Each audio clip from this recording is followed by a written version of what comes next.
Daniel.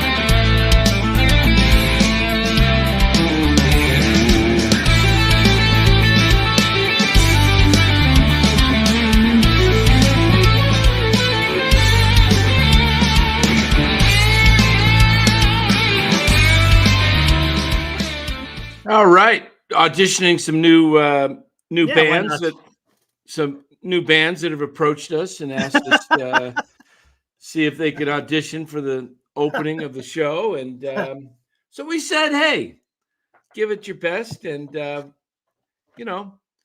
so we're taking some guys in and seeing if we can launch a career for them. Not bad stuff. Not bad stuff, guys. Hold on one sec here while I finish something here. All right, go for it. So what's up, everyone out there? Friday night. Thanks for joining us here. A couple of days before the Super Bowl, and not a whole lot going on with the Giants, is there? Goodness gracious. I guess it is what it is. It's still interesting that Bellinger or Snell or Montgomery or Chapman hasn't signed.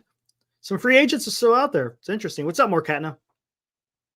So, yeah, we'll see where it goes. I don't expect the Giants to be in on any of these guys at all. We kind of been talking about that. I know Dan has been talking about, hey, maybe we could put together a good team. The Giants have the means to do it, but I just don't see it. It doesn't look like it's in the cards. Hey, Crab Sandwich, I saw what you said earlier when I first put up the thumbnail on the show. You made an interesting point. Talk about the G's at least partially responsible for the free agent inaction. You said, after all, they set Boris's market sky high by massively overpaying for Jung-Hoo Lee. That's an interesting point. What do you think about that, Dan? You think that's got some validity to it? Yeah, that's interesting. Maybe they paid high for him, and so then they're expecting more for. Exactly. It threw up everyone else's asking price. Time for a little more creamer. Oh, how much? Let's see. Let's do a. You don't even have any coffee in there. There's a little bit of coffee. It didn't get. It's in there. See. Okay, yeah. I think that was a better ratio. Oh, you're adding more. let's do my. Remember the rule. Let me see. Yeah.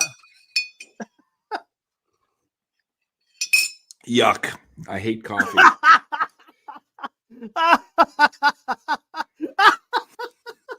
Just drink the whole thing. Just swig the whole container. Who cares about the coffee? And it's another Giants mug. It's an orange one this time. Yeah, I see that. Yeah. That's still a little too much coffee. Why even drink coffee? Why even drink coffee? I'm trying. I should just use my stevia. My stevia is healthy and better for me. Just chug that stuff. All right. That's not very good, but shoot. I don't want to be getting too much sugar. Jeez. Oh, there you go. There you go, Mark. Orange Friday for Dan. Yeah, Orange Friday. There we go. Hey, guys. Cheers. I could drink coffee until before I even go to bed, and it's not gonna affect me. No, Spencer, it's decaf. I do not drink regular caffeinated coffee at night. No way. I'll be up all night. So is the thumbnail. Throw that thumbnail up there again. I can't remember what we're talking about tonight.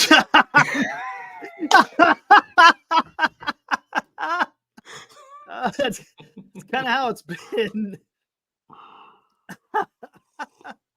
All right. Let's throw that thumbnail up there. Let's see. Whoa. Oh, hey.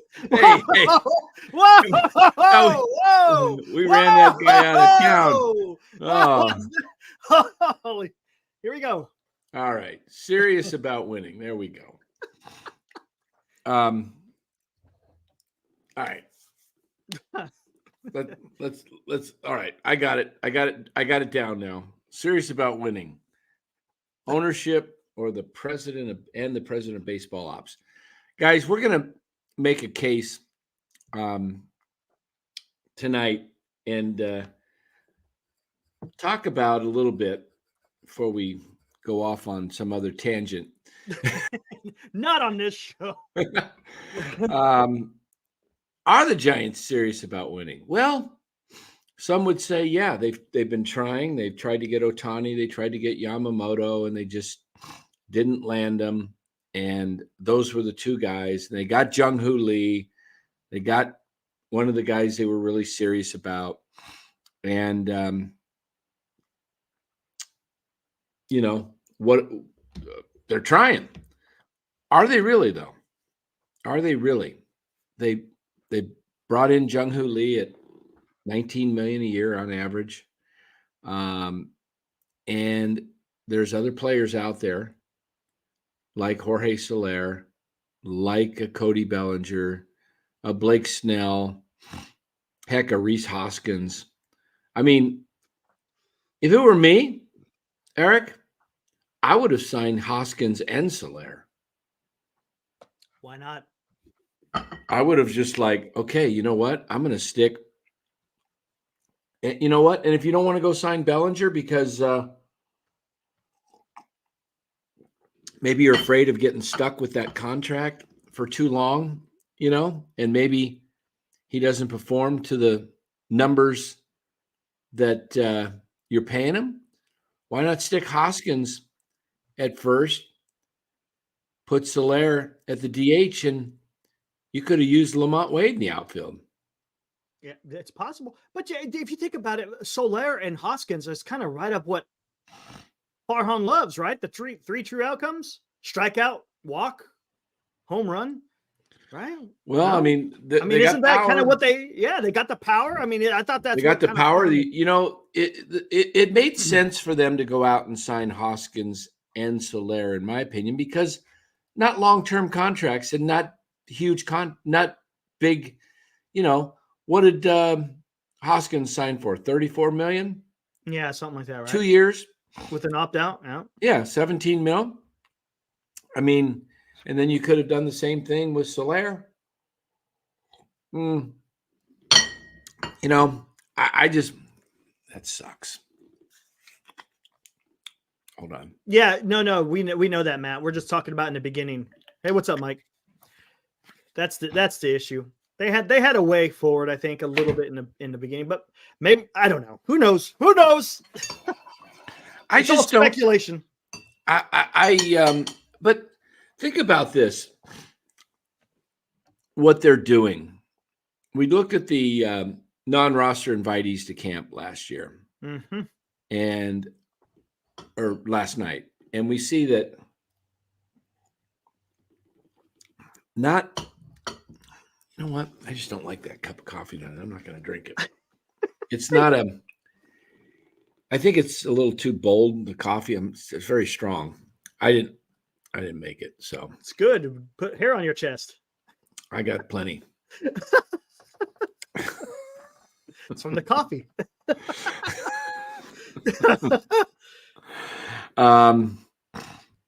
So what have they done as a organization, though, to show they're really all about winning?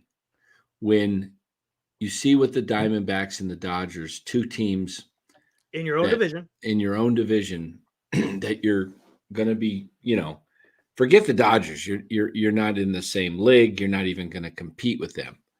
But you've got the Diamondbacks that are coming off a World Series appearance. They've added players, 3 or 4.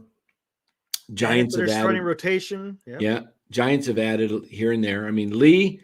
Hey, you know what? I'm going to root for Jung-Hoo Lee and hope he does well. He'd be fun to follow, especially if he's successful. Right. He's got a lot of swag. I think, he's got some moxie in him. I like that. I just don't know what the direction is of this club. I want to pull out do a thing on all of Farhan's quotes and what he said. Yeah. And I want to put this together where he says one thing and then you got him saying another thing, because last year he spoke out of both sides of his mouth after they fired Kapler. In the dugout, right? In the dugout, he said he was not worried about free agents. And then someone asked him, well, what about you being on a 1 year, your last year? Are you worried about trying to get people? He says, people always want, this uniform, this ballpark, this organization. I'm not worried a bit about people coming to San Francisco. Then on the other hand, he says, we have a hard time getting people to San Francisco because of the city. And then he later said, within a few days of last year after Kapler was fired, kind of maybe expect a little bit more in 24 what you saw in 23. But then in the offseason, we're going to shop at the top of the market. Mm-hmm. So I don't get the mixed messages. To me, it's lip service, and I don't think they really have a desire to win. I think what they're trying to do is carve payroll and look like they were trying to get these guys, knowing deep down they probably wouldn't get Ohtani. And they never really made the offer to Yamamoto, which tells me they value saving more money than winning. Yes. Because they said they didn't even make the offer once they realized it was going over 300. Okay. So what are they doing? It looks to me like they're going younger. Lee is 25. They let DeSclafani go. They sold him off. They sold Haniger off, traded Haniger and DeSclafani, got rid of those, and then just basically got rid of Stripling to unload the salary. I think if they could, I think they would unload Conforto. I really do. And you know what? At this point, I would be all fine for it if you just kind of said, hey, look, we're going to play the young kids, see what we got, But yeah, Markatna, you're right. They need to get rid of Yaz and Slater too. They've got a plethora of young outfielders that we don't really know what they can do. We've got Matos and we've got Ramos and we got Meckler. You got Von Brown. Trying to think of who else was out there. Fitzgerald was out there, yeah. And you've got some others that might be up on the way. McRae within a year or so. You got to find out what these guys are capable of. We saw what Cincinnati did with their youngsters. They invigorated the club, stayed in it till the last 2 days of the season, roughly. Cincinnati. Mike says, "What's your thoughts on Reggie Crawford?" Reggie Crawford, I think, is going to be a pitcher. I don't think he's going to be a two-way. A two-way. Same thing with Bryce. I don't think he's going to be a pitcher, but he's going to be a hell of a hitter. Yeah. He looks like a guy that can hit. I've seen some highlights of him on Twitter yesterday. He was, hitting some bombs. So if you really, what's up, Ron? If you really wanted to go out there and win, and money was an issue, right? Why would you not go out and I'm getting to something here. Just trying to pull it up. Where are you? Okay. Anyway, while I talk here, I've got a point here I want to make, but it just seems like there's players that are available. Like, for example, you knew that pitching was an issue. Why didn't you just go out and sign Sonny Gray? He was a Melvin guy. He only signed for 3 years and $75 million, right? 3 years. He was runner-up in Cy Young in the American League last year. Right? Wasn't he? Yep. So why wouldn't you even go after, I don't understand the thinking behind what they're doing, because there was other pitchers. Who did the Royals sign? A couple of starters, didn't they? Who did the Royals get? Oh, they traded for Burns. And then who else did No, they get? not the Royals, not the Orioles. They got oh my God, who did they get? How come I can't remember? They got like 3 starters, and I can't remember who they were. Yeah. Son of a gun. There were more depth pieces, but yeah, but they were still making moves. Son of a gun. I'll pull it up here. Yeah, I cannot remember for the life of me. Casey, does anybody hit it in the chat while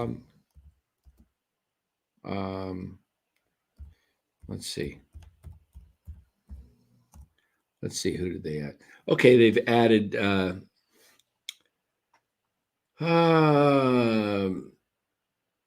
Royals trades transactions. Waka and Lugo. Thank you. Yeah, Don. there you go. There we go. And I think they also got Nick Martinez too, the reliever. So why wouldn't Faron? So this tells me they're going youth, because they didn't go out and he said we're going to shop top of the market. Well, where is the top of the market? You went for Yamamoto and you didn't even make an offer. That's it. So who else is in? Yeah. Hey, Frosty Light Dragon, brand new guy in here. Appreciate it. Haven't seen you in here before, but thanks for joining. He says they have added, the Giants, they have added 2 starting pitchers, not just for this year, but for years to come. A center fielder for 4 years. They are working on the long haul while being competitive at the same time. Couple of things here. Now, the Robbie Ray, that could be a good move. We don't know. We just don't know. Hicks is not a starting pitcher. And I think that experiment is not going to work well. He's a great bullpen guy. I like him if you're going to add him to the bullpen. And then if you added someone like Snell to the rotation. Center fielder is still a question mark. We hope he does well. I'm hoping he does good. But this is going to be his first rodeo in the major leagues. So we don't know exactly what we have. And competitive, being under 500 or right at 500 really, to me, is not competitive. Yeah, I don't see them being competitive. The over-under right now is 81.5. You make more money, better odds if you're taking the under. Vegas kind of knows these things, and even Pacoda had them at 8,100 with all kinds, or 81 and 81 with simulations. I don't even know if they're a 500 team. I think they're probably more in that 75 to 80 win as they stand now. Now it could change. It could change overnight. They could add a couple players. They could add Snell, Bellinger. They could add Chapman, Snell. Any combination of 2 of the 3. If you only add 1, you need pitching. I mean, I'm also okay with them not doing anything either. I'm not upset if they go youth. I've said all along, I think youth would be a great way to go. But, pick a direction. I've said it over and over. Pick a lane. Get out of the middle lane, because the middle lane of trying to play guys like Yaz and Slater and some of these aging vets that are not available a lot, they just it doesn't make sense. You know what? I was looking at the schedule. Mitchell and Ness is February 4th, 14 catchers and pitchers reporting. What are the Giants doing? Hey, guys, Nothing. 2 weeks from tomorrow is the first spring training game. Yeah, the 22nd. Yep. 2 weeks from tomorrow, on the 24th of February. 24th of February, Saturday, the Giants open up against the Cubs. It's 2 weeks. Okay. So most of there's drills all the way through, in the mornings until the afternoon games, but a lot of the stuff that's going to take place is between, the first week of camp. I mean, these guys got to come in ready. And, we've already seen Jung-Hoo Lee taking some BP. I don't know if you saw some of that on Twitter. Yeah, but I saw that. It wasn't nothing spectacular. Just taking, a little. It wasn't even like hard swings. It was just. Nope. He was just doing contact. But guys, if you're serious, if you really want to win, take a look at this. Trevor Bauer says Blake Snell is going to get hundreds of millions of dollars on a multi-year deal. And he should. He deserves it. For a team that doesn't want to commit multi-years, hundreds of millions of dollars or many elite prospects for a Cy Young Award winner, they could sign me for league. Let me just open that up. Can you see it? Yep. They could sign me for league minimum and pay zero incremental dollars over what they have to pay their roster spot anyway. Just another option for teams that want to win and don't want to break the bank. That's a perfect signing for Faron. It's not. Because they don't want to win right now. That's the point. Problem. Yeah. Trevor Bauer's willing to play on Gary Sheffield Jr. on an incentive-based contract with league minimum guarantees and is liked by teammates despite the media continuing to lie otherwise.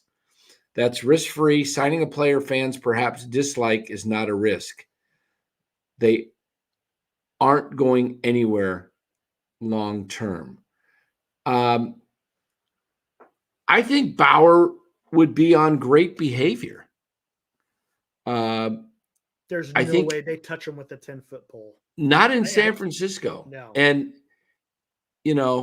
it's ridiculous because San Francisco is supposed to be, I thought the Bay Area was the land of enlightenment, enchantment. Everybody's free to be who they are. And there's it's because what he was accused of. But he wasn't. Yeah, I know, but that's what it is. He was accused. Yeah. That's the reason. Yeah. I mean, you also have politicians that have been accused of stuff. Oh, absolutely. Too. I know. Yeah. I'm not going to get out. We could go down the rabbit hole on that one, but I'm just saying. Man, I'll tell you what pisses me off. And you kind of hit on it a little bit. Because as Giants fans, we're a little bit confused. And the reason why I say we're a little bit confused, you got the president of baseball operations saying out there, hey, we're going to be shopping at the top of the food chain for starting pitchers. We're going to no money is no object. Said that 2 years ago. He says also all these things like they're going to go out there and make some big moves. When in reality, it's not. That's the furthest from the truth. So he's lying to our faces as a fan base. You get excited as a fan base, right? You get excited as a fan base because you think that he's going to go do something when in reality, they're playing the margins. They're playing us. And I don't like that. And I think that's a bunch of crap. I don't like that crap. Right. Matthew says the problem with Bauer isn't his crimes, but his sloppiness in his opinion. Baseball is a family game. Who wants to take their kid to a game and they look up at Bauer on their phone and ask about the reports? Well, I think, here's where I am with Bauer. I've listened to him. He's remorseful. He's been humbled. He's willing to, do community service. You watch what the guy does. He's actually got some really good ideas with baseball. He was running around in a Walmart or some box store asking people if they wanted to play catch. Yeah. He's just, I think the guy's misunderstood. And yes, he's also created a lot of that himself. But I think one of the things that is important to realize is when guys have made mistakes and they so-called repent and turn about and go a different direction, those can be some of your best ambassadors. Bauer is not going to pop off because he's going to lose his last opportunity to ever play in the major leagues again if he blows it. And so there could be some blackballing going on by the league. Maybe the league is telling teams, hey, we don't want to see this guy get. It's possible. You never know. But now Bauer doesn't need a public relations guy to he's smart enough to know what he's doing.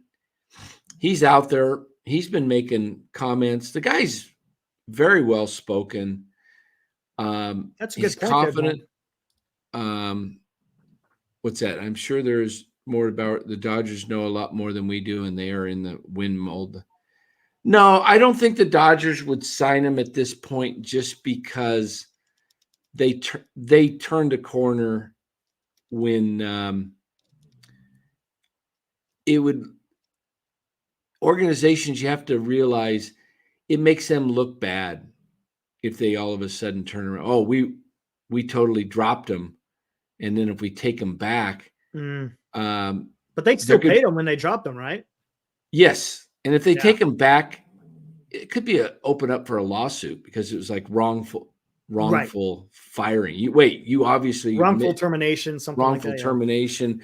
If I'm the Dodgers, I wouldn't touch that based on, what they have and their ability to go out and get basically whoever they want. I think that's the issue with it. But someone like the Giants, I'm surprised like the Yankees don't go after Bauer. I guess, Texas. Yeah, Texas could do it. I think, Yeah. That's a state that would handle that. And I think Bochy could keep him under control to an extent. And he's got veterans there. Scherzer. Everybody Mookie Betts loves the guy. The guy made some stupid choices by allowing groupies into his house. He was thinking with the wrong head. He was basically, he made big mistakes. But how many guys in sports get all these second chances? I mean, look at how about the guy Joe Mixon for the Bengals? I could play a video of you of Joe Mixon, and you would say, well, why should this guy ever get a chance to play again for what he did? Was that he the one that knocked out his girlfriend in an elevator? Yeah, no, that was Rice.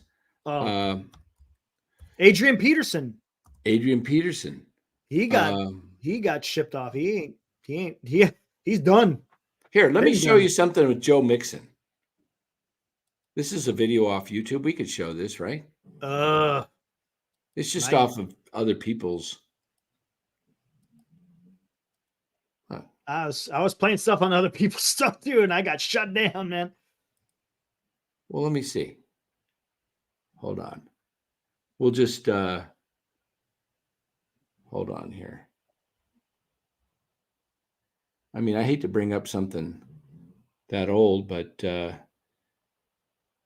you see the video? Yeah. Let's see. I'll just mute it. All right. This is Joe Mixon in college, guys. And looked like he was in a restaurant or some cafeteria, restaurant or whatever. And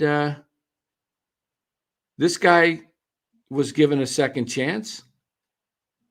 Watch what he does here. Boom. Oh. Knocked her out. All right. So NFL didn't have a problem with that. I mean, Joe Mixon is actually a good guy. He's from my cousin. Mike says Oakley. Yeah, my cousin actually knows him. Went to high school with him. That's not. That's not. Oof. I don't know, man. But nobody talks about it now. That's nuts. I mean, come on. But, he got a second chance. He's supposed to, he lost his cool. I mean, I get losing your cool, but man, when you're I don't agree. Woman, I don't, I know. I don't like it at all. But the bottom line is, what did Bauer do? He had physical relations, right? Weird stuff, supposedly, that, I don't even understand all the whatever stuff he was into, and this girl, but she accuses him of beating her face in, and we got video that was withheld from the trial that shows the video of her smiling in bed next to Bauer, who's got these, covered over his face to block the light, a mask, eye mask or whatever. He doesn't even know the video is being taken. She's laying there videotaping herself, smiling, and not a mark on her. And they go to trial, and this stuff's withheld. Once it's discovered that stuff was out, he was totally set up. He didn't hurt her. I don't agree with whatever his choices, whatever, but right. That's between two adults. Okay. So why is he being kept out of the game for not, he's actually suing others that have gone after him for maligning his character. Truth. Don says about Julio Arias. That's a little different. Again, that's an spousal abuse situation, domestic violence, which is not the first case either. Not the first time. I think he was involved in the stuff with Kapler, right? That Kapler covered up back then, possibly. Maybe in the minors. Yeah. What is Matthew saying? Can't compare Bauer to anyone who didn't have the sexual component. There's violence, and then there's people who are turned on by it sexually. She lied, but admitted to being turned on by the violence. Yeah. I don't see, Bauer says, I've never hurt anybody, nor would I hurt anybody. I don't think he's like a crazed guy that's out there punching women or abusing women. And yet, and he was smart enough to keep all the text, got the videos, has all the text out there. Like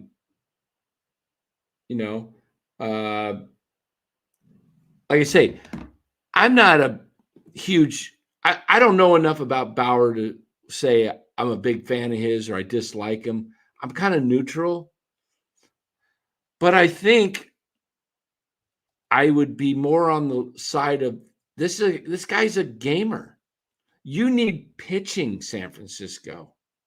You have no innings eaters. You're talking major league minimum for a guy who could be worth like a $30 million pitcher. Why would you not take a chance? The public relations, whatever, you can address that by saying, look, we considered all these things. We looked at everything. We did a thorough background check. He was found to be not guilty. And we believe not only not guilty, he's innocent. And Trevor could speak to it. He could become a community spokesperson, which he wants to do. He wants to, help in the community. He wants to bring young kids into the game. I think it would be a perfect signing for them. Maybe not to mess up the mood for the clubhouse. It's not going to mess up the mood, Mike. He's well liked by his players, his teammates, very well liked. Good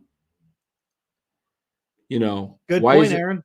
Yeah. Why isn't anyone taking a chance? Because they're scared of the PR. Mm-hmm. And this is what Baseball's a little different mentality than football and basketball. It's more family oriented, as somebody said earlier.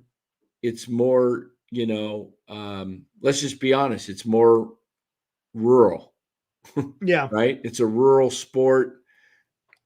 Rural people are paying the ticket prices. It used to be a city, but it still kind of is in New York. It should be. Baseball, if they got their act together, they would be pumping money into the sport in the cities where the top athletes are, and getting these kids, they don't market themselves well at all.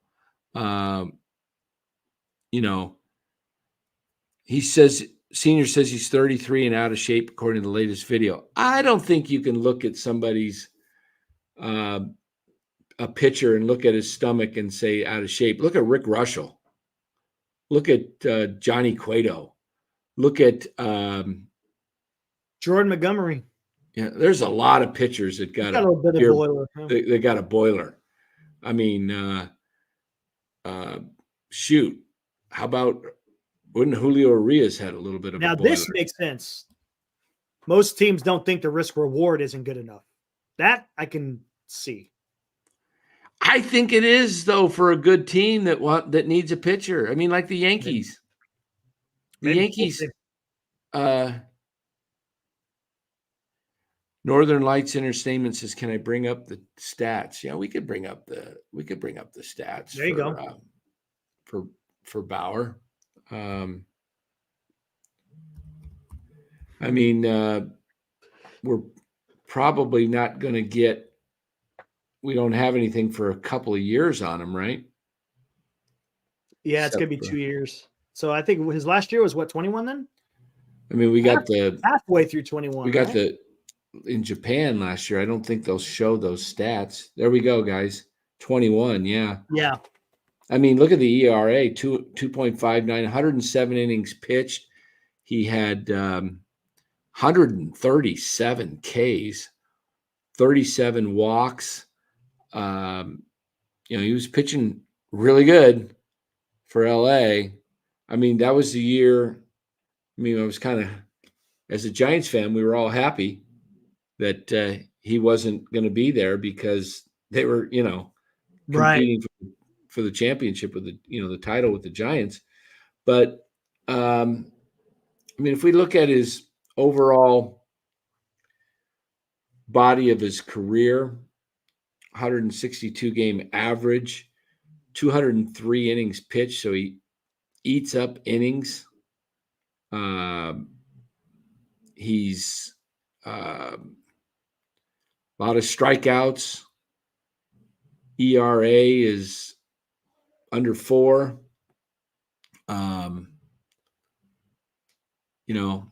I mean, I just think you're getting I mean, we're talking, we know it's not going to happen. I mean, we've talked about a lot of things that the Giants could do, but they're not going to do. So, and honestly, the direction the Giants are going, it makes no sense to sign him because they're not doing anything. What are you going to sign him to a 1-year contract and then it doesn't do nothing? The Giants aren't doing nothing. I don't understand the whole point of, I get it if he was found, let's say that the narrative out there was still, we don't know really what happened. And that's another thing that I think that's pissing off the MLB. He's the one that brought up the sticky stuff, remember? Right, exactly. So I think it's just a few things I think out there that's creating issues for Mr. Bauer, unfortunately. I mean, like you said, though, a lot of it was his own doing. But right. But like I said, I think a guy who's, I agree. And I think that he should be able to have a chance somewhere. I just don't think Giants. Somebody said sign him to a minor league contract. Yeah, get him out there. Let him pitch. I mean, I think somebody signs him at some point this year. I think somebody gets desperate when a pitcher goes down. When a pitcher goes down in spring training, yep. And they realize, crap, our whole season could just tank, especially right here. With a competitor. Yeah, if it's a a Yankees or Atlanta. Shoot, I wonder if Arizona would take a shot at him. That's where he started his career. That's Started in Arizona. Right. You're right. He did. But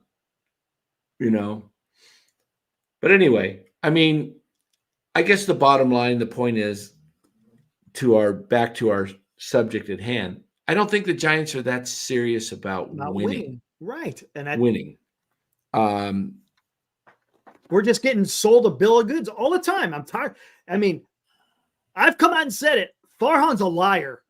He's lied to us numerous years now, and I've had enough. You think Faron's a liar, huh? He's a liar. Ooh. You're getting upset there, man. I think Faron. He is. I mean, think about it. Look what I've said. I kind of summed it up earlier. Look what he's done. He keeps saying this stuff, acting like they're going to go out there and do something miraculous. And what do we come up with? Cooper Hummel. Look at that. Woo. Cooper Hummel, TJ Hopkins. Hey, look at that. Yeah, there you go. That's the top, right? That's a shopping top of the market. There we go. Now I can see myself without my glasses. Put these readers on. Oh man. Yeah, it's really, guys, I'm just telling you, you can go to listen to any other show you want that talks about the Giants. Eric and I are giving you, we don't want to be the bearers of bad news and say, we're just going to give you the reality, guys. Yeah. I was a homer most of my life with the Giants. I got to get to this. Hold on. Robert, I'm going to tell you something right now, and I did this specifically for the thumbnail. I am not in any way, shape, or form doubting that the players don't want to win. Of course they want to win. Who I am doubting is the ownership and the president of baseball operations who doesn't give the manager or the team the talent, because this is what, I mean, Mad Dog said it right. You got to have stars. You got to have stars on your team. That's the issue. And they're not providing the team with the needed stars for this team to succeed. This isn't Middle America, Kansas City Royals, or the Oakland A's that are no budget that we know are not doing anything. This is the fifth highest team in the National League bringing in revenue. Exactly. Okay? This is a rich This is team. not a poor team. This is not a poor team. And we will never criticize the players for not wanting to win. Of course they want to win. The players, but we will criticize the talent that is being put on the team. Yeah. All right. Let's move that comment off the board there. I'll get it. There we go. Listen, Robert, everybody else, the players want to win badly. This isn't the players' fault at all. The players all want to win, and the players believe they can win. And they have some talented players, okay? But they're missing pieces that would help this club immensely. Look, as I was telling you, you can go to any other Giants media outlet that will tell you that, this team is going to be competitive. They're going to surprise people. You know what? Hope they do. But I don't see it. I see a fourth place finish. Maybe they squeeze out third if San Diego just tanks. But I think they're closer to fifth than they are to third. Yeah. And can that change? Yes. But do they want to win, or do they want to save some money, realizing they probably don't have the horses to beat LA, to beat Arizona? And instead of spending that extra 40 million, 50 million, what it's going to take, I think they might just pocket it. Now, listen, I came up with a video a week ago that I said the Giants should trade Conforto and Yaz. You know what? They don't even have to do that. And why do I say that? Let me show you what I'm talking about when I say they don't have to do that. I'm going to pull up our good old friend Cott's salary again, and I'm going to show you what I'm talking about here. The Giants are at 197 right there. See that right there? Can you see? Is that showing, Eric? Right. Yep. You're good. All right. Where are the Dodgers? 321. What is the CBT limit this year? It's 237. 237, yeah. Okay. The Giants could add Blake Snell at $28 million a year. Okay. They could add a Cody Bellinger at $25 million a year. And they can add a Jorge Soler at $16 million a year. That's about $69 million. Call it $70 million. So if I take the 197.2 plus 70, I'm at 267. All right. I'm over by $30 billion. Right? But next year, Conforto's a free agent, and I don't have to even tender Yaz a contract. I could keep him. I could trade him during the middle of the year if they're producing. But I don't have to get – I can go ahead and still sign those guys. And I can do it and make the team probably a contender for a definite playoff spot and possibly go all the way. If you added Bellinger, Soler, and Snell with the existing roster, and hey, did Greg Johnson say we want to break even, but we're willing to go over the CBT for a year or so and then come back down? Did he not say that? Did he say that? Of course he said it. He said we could go over, but they don't want to be over 2 years in a row. LA reset theirs last year. They went under. Mm-hmm. Okay. They're at 197. Adding 70 million of payroll still is at 267. Let's see where 267 would put you. Well, it would put you ahead of Texas, so you'd move into 8th. Let's see who's in 7th. Look for a 7 in here. Blue Jays. You'd be ahead of the Blue Jays. Where's the Blue Jays? Up right there. Okay, right 251. Okay, so you'd be at 7. Let's see who's you'd be above Philly. Phillies was 6. Did I miss the Phillies? Yep, right there. Okay, so now you'd be 6. You're above Atlanta. You'd be in 3rd. Yeah, but you know what? 267, you would move a guy easily off the roster and bring it back down. You'd probably be you could add those 3 guys and drop somebody. You could but just look at this. Say they go 267. Where is your roster compared to Atlanta? Well, it's not close, but the thing is, that's this team. That's what Faron has done. But that's why I'm so pissed off. And how, just like Mad Dog said, how the hell did he survive last year at the end of the year? I have no idea. But what it's a baseball person. The problem is the bottom line is the Giants have money to blow. Okay, yeah, absolutely. They're they got money. You know, they say money doesn't grow on trees. Well, it does down there at 3rd and King. Okay, it's growing on trees down there. They got so much money with that property over there. The what is it called? Mission Rock. Let's keep forgetting. I'm going to say Rockland. Mission Rock. They got so much going there and building. So the Giants could go over and easily get back under for the 25 season. You just don't sign, Conforto moves on. You don't offer Slater and Yaz. You don't tender them.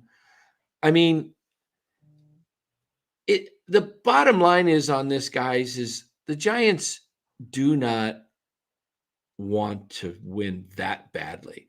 They could give you the lip service that they want to compete. Of course, they're going to say that. What are they going to say? Yeah, we don't think we can win this year. We're not trying to win. Mm-hmm. They're going to, say they're trying to win, and they're going to show you that they're doing all these things. Now, granted, they could go after Bellinger, Snell, and Soler, or JD Martinez, and they could all turn him down. Giants could offer the most money and they turn him down. Yep. And you know what? Then come out and say it. Say, we've offered the most money to most people, and we've been offering money to everybody. Nobody wants to take it. So we've decided we're just going to play our guys. You know what, though? That could backfire. Why don't the guys want to sign here? Because it's an indictment on them, right? Well, it's an indictment on the team and how it's been built. Because if you're offering them the most money and they decide not to come here, then the bottom line is I do believe that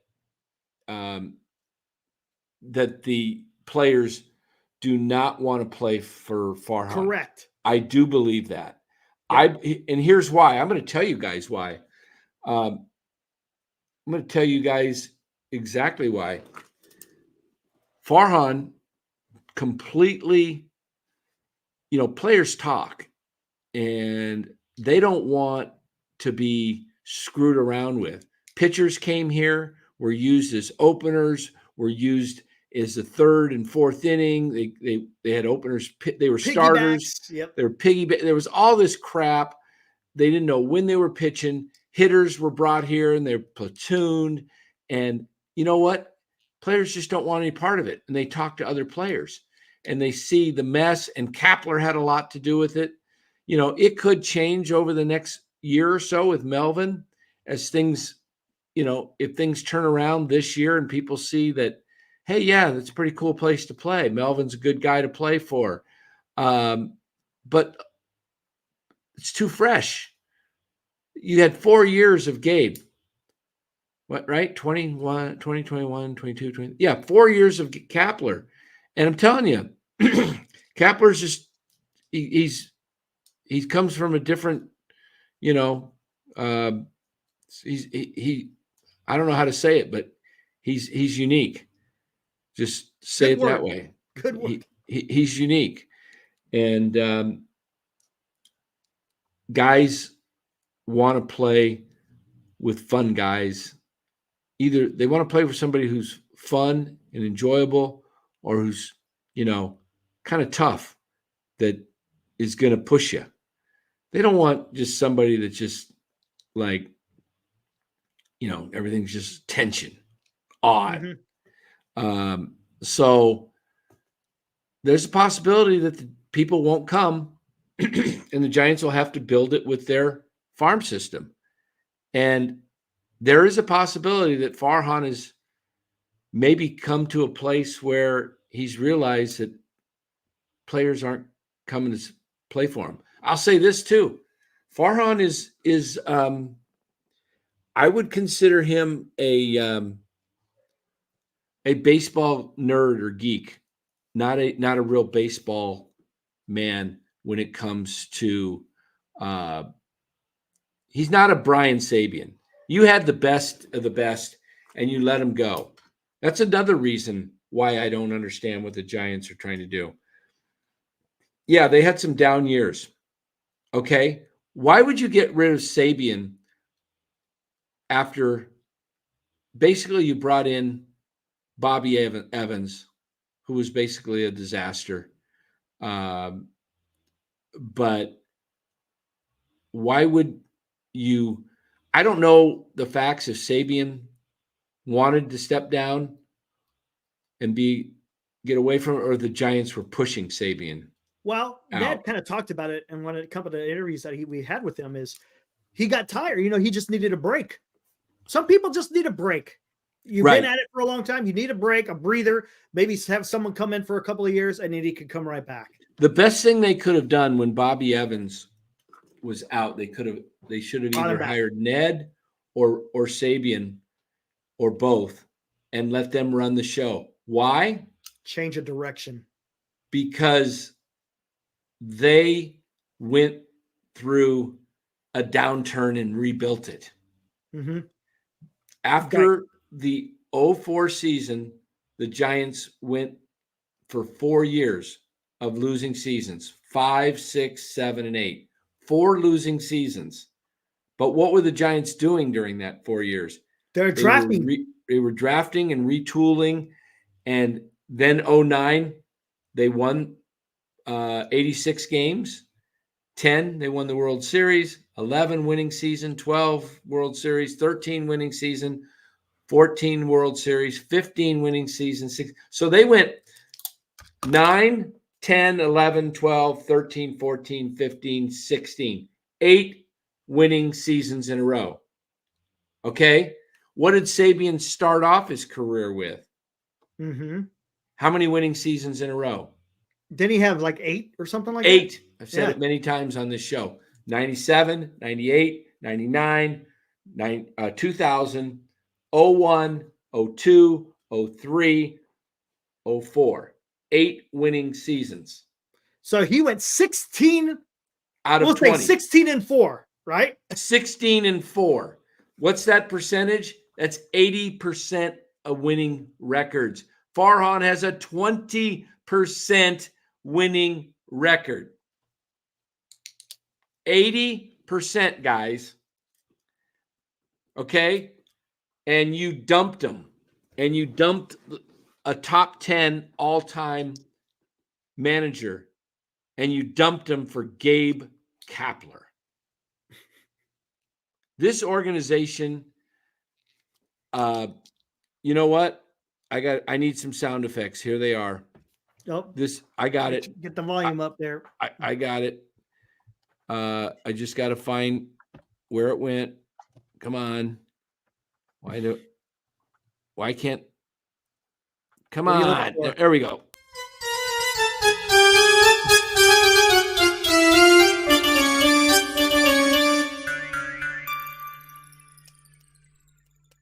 One more.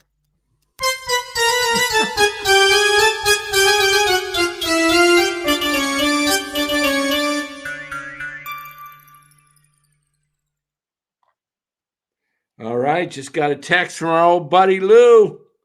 What's Marston. up, Lou Marston there he is. Look who he's with in Vegas. Hey, what's up? Look at that. There's Lou. Nice. Lou in Looks Vegas. like you're having a good time, Lou. Right on. He's not in the chat, but awesome. Yeah, he's having a good time. We're here talking Giants. He's having a good time and freaking getting ready to what? Is he going to watch the Super Bowl? Is that what he's going to do? He'll be there, yeah. Man. So, yeah. Yeah, good for those guys, man. Yeah. Yeah, Larry and Lou go back a ways. Yeah. That's cool. So guys, I just pointed out to you that Brian Sabian, 20 years as the lead guy, 16 winning seasons, 3 world championships, 4 World Series. He went to the World Series 20% of his years. Are you guys hearing me on this? That's incredible. 20%. And if you count the playoffs. Let's see. They went to the playoffs in 97, 2000, 2002, 2003, 2010, 12, 14, 16. 8 out of 20 years went to the playoffs, 40%. And that was under stricter. You didn't have. Trying to get into the playoffs. You had one wild card for many of those first 8 years or whatever. You only had one wild card. Had they had 3, he would have went 8 straight years to the playoffs. Correct. His first 8 years. Then they rebooted. Now, what are we saying here, guys? Think about this. People say, well, Sabian, he didn't win all the time. Guys, who does win every year? Nobody. But he was consistent. 80%. The 4 years he did not win, he followed that up with 3 world championships after those years within like 8 years. He rebuilt the thing. And then, as most organizations, unless you're the Dodgers and you're spending money, I mean, Brian Sabean did it with an ownership group that wasn't paying out a ton of money like even the LA Dodgers. Okay. So Sabes does this, and then they start losing in 17 and 18. Then they fire Bobby Evans after 2 bad years, and they go a completely different direction and got sold. Got completely sold a bill of goods in Faron. What is Faron ever accomplished? Faron is not the guy. That's the problem. No, Faron was not. I don't care if he was with the Dodgers. We said it before, Dan. He did nothing with the Dodgers. It was all Andrew Friedman. Correct. Did Faron do anything in Oakland of notoriety? No, nada, zero, zilch, nothing. How many did I get? No, nada, zilch, nothing. Zilch, 0, nothing. 5. I got 5 adjectives in there for no. He did nothing. What did he do at the Dodgers? Supposedly Max Muncy.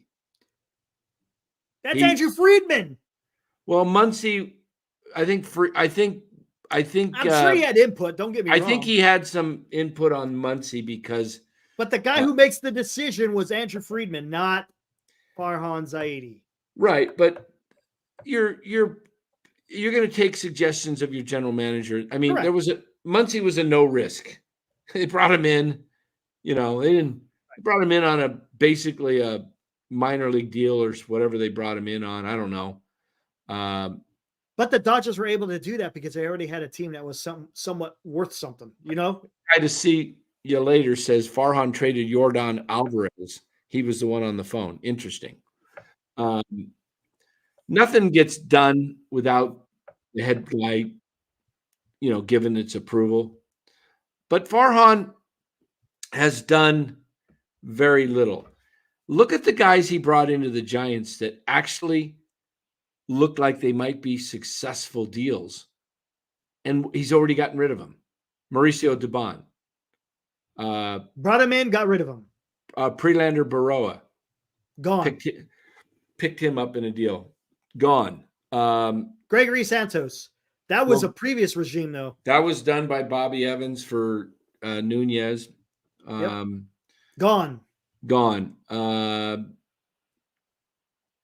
Now Baroa and Santos are in a deal swap for each other. I know. Isn't that weird? So look at some of Farhan's best signings. Okay, Donovan Solano, gone. Carlos Rodon, gone. Should have traded. Good signing, should have traded. Yeah. Yaz seems to be like one of his big ones. Wade. Estrada was a good signing. Picked him up. You can go on and on down the list of guys that are gone. Wood, DeScofani, Stripling, Minaya, Haniger, La Stella. And I'm just trying to think of actual signings that actually stand out. I'm going to pull up the roster right now. Gosman. Bailey, one. Drafted. Good pick.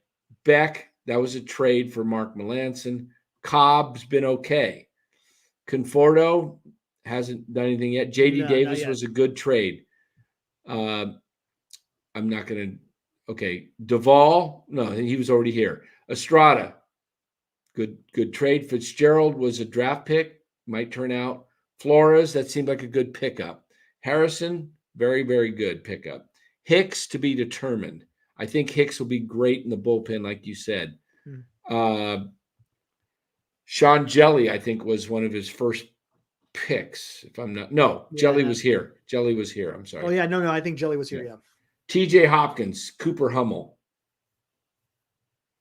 Oh, you forgot Connor Joe and Michael Reed. Yeah, there we go. Luke Jackson, Jung-Hoo Lee, Wade Meckler could be okay. Tom Murphy, Robbie Ray, Taylor Rogers. Blake Sable was a good pickup, Rule 5. But he'll be in AAA probably. Yeah, but it was a good pickup. It was a good pickup. Casey Schmidt looks like a good draft pick. Ethan Small, who knows? Lamont Wade Jr., solid. Ryan Walker was previous. Keaton Wynn was previous. Wisely and Yastrzemski pickups. So all those, who's at least a 4-star player? None. How many are 3? 3-star. We considered. This is what we rated. 1 star, you're pretty much in the toilet. You're not too good. 2-star, you're below average, but you're a major. You can be a major leaguer. 3 is you're an average player and that you have a career. 4, you're like an all-star, not an every year all-star, but you're Webb wasn't a Faron pick though, so that's why I'm not going to say Webb. We're picking just the Faron deals. Okay, so you got 4-star is a guy that's an all-star caliber player. All-star. 5, you're getting into the Otanis, Superstar. the Trouts, and the Betts, and the Freemans. Okay, that's a 5. We granted they don't have any 5s. Okay, so let's just start with the current roster, and then we'll do Bailey. Just Faron. Yeah, exactly. Yeah. Patrick Bailey, I'm going to say he's currently, I think he's a plus catcher, and he's a little bit, he's only played 1 year. Yeah. I'll give him like a 3 to 3 and close to a 3.5. I'll say 3. Yeah. Tristan Beck. No, not Faron. That's right. Cobb, he's a 3. 3.5. 3. He's about a 3.5. He's not quite an all-star. He made the all-star team. He made the all-star team, but they had to pick someone for the Giants. 3.5. Conforto's a 3 in my opinion right now. Conforto, you think is a 3 right now? Well, 2.5. Now, but what he's done with the Giants. I'm going with what he's done and what he's done with the Giants. I'm just saying what type of player he can be. He's an average player. Oh, I see. He's an average player. He's a big leaguer. JD Davis, he's an average player. 3. Maybe a 3.2. He's got a little 3 1/4. Yeah. Estrada, I think he's right at about a 3 1/4. He's a 3 1/4. He's a little above average, good player. Fitzgerald, I don't know enough about him. Flores, I'm going to say 3 1/4. Yeah, maybe because 3.5. His bat's good, but his defense is but he's used for a bat. He's got an above average bat. So Harrison, we don't know, but I think he's got potential to be a 4. Yeah, potential's there, but again, we just don't know. Yeah, Jordan Hicks, he's probably as a starting pitcher. I'm not even going to judge him by a starter. I'm going to just because I don't know what to expect. I'm going to judge him based on his body of work, and I think he's a little above average as a reliever. Yeah, 3 1/4 for a reliever. 3 1/4, yes, yeah. 3 1/4, 3.5. If they're going to put him in a starting, he's going to be a 2. Well, we'll see. Yeah. Hopkins and Hummel, I don't know anything about these guys. Nothing. Luke Jackson, I think he's about a 3. He's an average arm in the bullpen. Maybe he's even maybe 2.75 or something like that. Somewhere around there. Jung-Hoo Lee, we don't know. Don't know. Marco Luciano was not Faron, but Wade Meckler, we don't know. Too early. Tom Murphy. 2. I don't know a ton about Tom Murphy, I'll be honest. I hear he can hit. I heard he's not the greatest catcher. I heard he's not good at defense, right? I'm going to say Murphy is just a journeyman type 2.75 like catcher. Fair enough. Robbie Ray, he's got, I would just, I'm not going to base that he's hurt. I'm going to just say based on his body work, I'd say he's like a 3.5. 3.5 to a 4. Yeah, in between there. Taylor Rogers, I'm going to put him in the 3.5 range. I think he's an above average. Yeah, 3.5. I agree. Reliever. You bet Northern Lights. Blake Sable.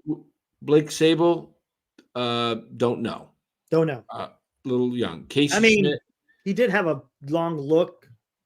It was his first year. He was. Yeah. It's hard to judge him. I think potential. He's got 3+ potential because he played very well at times when he wasn't even ready for the big leagues. The only reason he stuck was because of the Rule 5. Mm-hmm. If he took the natural progression, he would have been in AAA.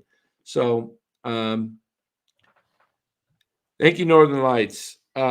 Casey Schmidt, again, very early, hard to tell, but he's got 3 to 4 range. He does. I think he's got the potential to be a 4. Especially with the glove, but we don't know. Slater, right. I'm going to say Slater I'm going to give him a 3 only because we're saying average. He's an average major league player. He's a good right-handed pinch hitter. I'm going to give him a 2.5 because he's a platoon. But for what he does, I think his defense isn't that good. Yeah. I still think he's average. My opinion, I think, he's one of the better pinch hitters. Best pinch hitter ever in the history of the game. Yeah. Okay. Where were we at? Here, Slater. Ethan Small, no clue. Kaiwei Ting, no clue. VR, I'd say he's about a 2.25 right now. VR? Yeah. About a 2.25, about a 2 to 2.25. I'd say 2. Yeah, I'm being generous. Yeah. He's below average right now. Mm-hmm.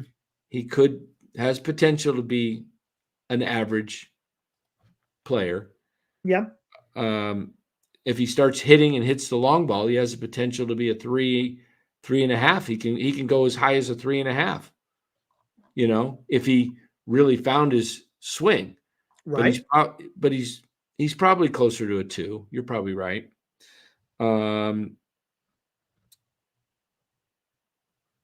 Keaton Wynn was he drafted by Faron or somebody else? Oh, he was drafted by previous regime. That's what I thought. Wisely, haven't seen enough of him. What I've seen is a ceiling of about a 3, and he's probably in the 2s. Yep. Yaz, I'll give Yaz. I think he's a 3. I give him a 3. Give him a 3. He's an average. So we don't have any now. What 4s are on the roster? Logan Webb. Okay, previous regime. Camilo Duvall. He's an all-star caliber pitcher. 4. That is, we don't know about Luciano. He's got this. I think Luciano's got a ceiling of maybe. I think Luciano's got a ceiling of like 4.25, maybe. Yeah. A ceiling, but he's also got a floor of about his 2. Yeah. Or 1.5. He can. Matos, I think he's got a floor of about 4. But a ceiling of, a ceiling of 4, a floor of 2. Mm-hmm. I think Webb has the potential to be, close. He's the one that has the potential to be closest to a 5. Yeah. But he's got to show it again and again. He's got to show it again this year. Mm-hmm. But this is not a. But this is what we're talking about. This is the history of Faron. What does he always do? He goes out there and gets the fringe and the marginal and the average players. That's what he does. Yeah, he's not a risk taker. He's not. And the guys that the potential superstars in Rodon, he signed him to a 2-year. I mean, it wound up working out good because he wound up turning to crap afterwards. But he could have traded him. All right, Gosman, he should have. I don't understand the. I mean, that's you want to talk about malpractice. Holy criminy. All right, let's do a little exercise here. Let's just take a look at some of the rosters, guys. And we're going to see, and then we'll just have some fun here and see who the fives are in baseball. All right, we'll start with the Yankees. Aaron Judge, 5. Would we agree? Yep. Garrett Cole, 5. 5. Juan Soto, 5. So the Yankees have 3 5s and a couple of 4s. All right. So the Yankees got 3 5s. Let's go back to, let's hit the Blue Jays. Tell me if these are showing up. Are they? Yeah, but it's really small. Okay. And I can't blow it up. I don't think there's any real 5s on the Blue Jays. I think they have a lot of 4s. A lot of 4s. I think Springer, Gosman, Vlad Jr., Bichette. Yeah, 4. No 5s there. Well, right. Gosman. I don't know if he's a 5. Maybe a 4. Yeah. 4.5. You know what? How about go to the NL West?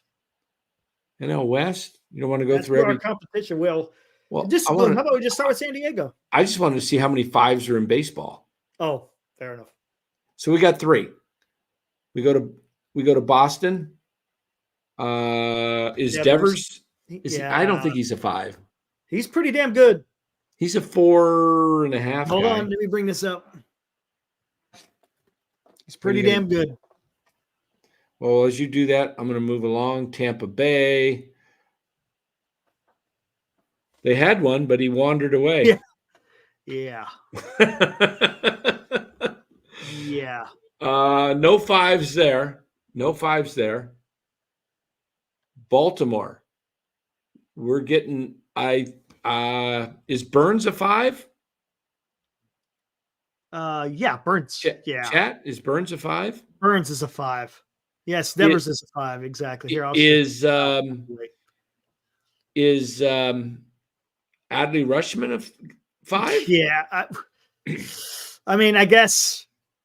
Is Adley Rutschman a 5? So what was his numbers last year? Pretty good, I think. Let's give Rutschman a 4.5. Fair enough. What about Gunnar? He's in a 4 range right now. Okay. He's not a superstar yet. I want to see these guys do it a few years in a row. The Mets. Is Lindor a 5? Or was he a 5 and no longer He was a 5. He's a 4? Right now he's probably a 4. 4.5. Yeah. All right. Phillies. Bryce Harper is a 5. Harper. Trey Turner's a 5. Trey Turner's a 5. In my opinion. JT Realmuto, 4. No, 4. Zach Wheeler is a 5. No. Zach Wheeler? He's not a 5. Zach? Really? No. Hold on.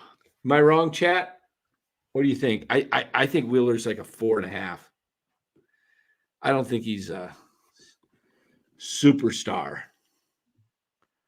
I mean, is Zach Wheeler gonna? I mean, is he better than a Burns or a Cole or? Okay, let's just go by ERA. Last year, 3.6, 22, 2.8, 21, 2.7, 20, 2.9. Forget 20. So the last 3 years. Hey, Lou. How you doing, bud? What's up, Lou? Saw the photo. Looks like you're having a good time, man. Nice, man. Nice. Say hello to Larry for us. If you're out there having a good old time, we're here talking about Giants. Yeah, man. We're really, man. We have no life.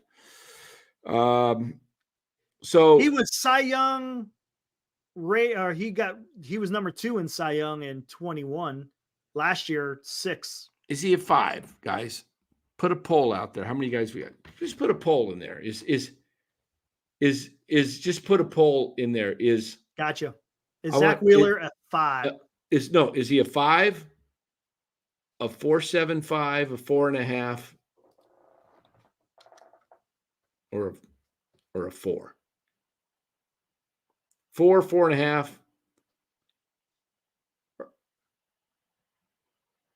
I think he's a 4.5.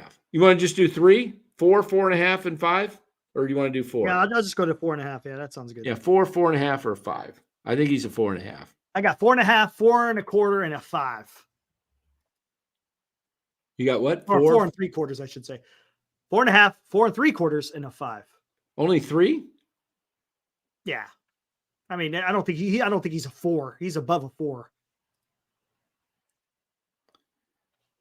I think he's a 4.5. That's mine. But all right. So let me. He just killed himself. he just killed himself from the live stream.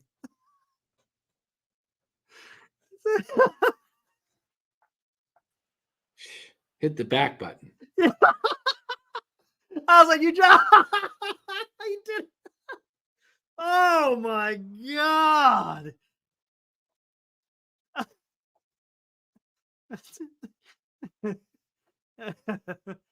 Oh my God. Mess with me, man. What are you doing? That's what you get for saying Zach Wheeler's a 4.5. He all worked up, man. He's not a 5. But you know what? Zoo makes a good point. Look where he's pitching. Look where he's pitching. True. You got to take that in consideration. That's hard. He's close to a 5, but all right. So we got the Phillies. Now we're going to go to the Braves. Here's a couple 5s. Okay. Acuna is a 5. Olsen? No. Olsen's not a 5? No. Woo! Olsen's a 4.5. Okay, what about Spencer Riley? Strider? Strider's a 4.5. Really? He's only done it for 1 or 2 years. Let me see it one more year before I bump him to a 5. I mean, I'm talking the superstars of the game. Okay, what would you say Blake Snell is? 4.5. Who is a 5 starting pitcher? Garrett Cole? That's it? Cole, Burns. Probably Yamamoto will be one, but we won't know. I mean, let's look at another one. What's the chat? Is the poll out there, by the way? Yeah, poll's out there. It's trending 4.5.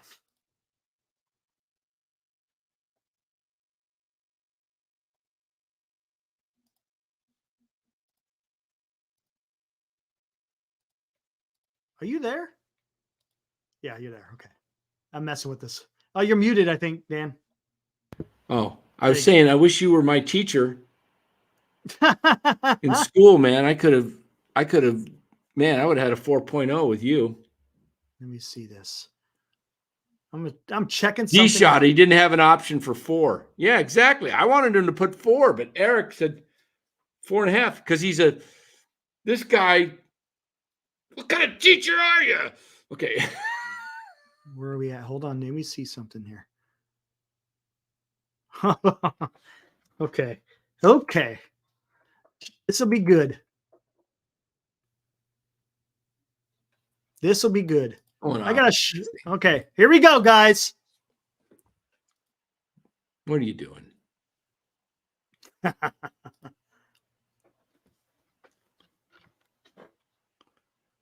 One of these guys is Zach Wheeler, of course. Oh. So, there's the war. Games, 90, 93. Game started, similar. Innings pitched, a little bit more over here. Win-loss, better over here. ERA, pretty similar, but this is better. All right, so we got Zach Wheeler on the left and Garrett Cole on the right. Am I right? Yes. So, I ask again, is he a 5? And remember the ballpark, and this is where you get the ERA plus. Well, I guess Garrett Cole's not a 5 then. I knew that you were going to go. I'm just saying that Zach Wheeler, that's just me, though. I think he's a 5. Well, also, Garrett Cole pitched for the Pirates for years. This is the last 3 years. Oh, last 3?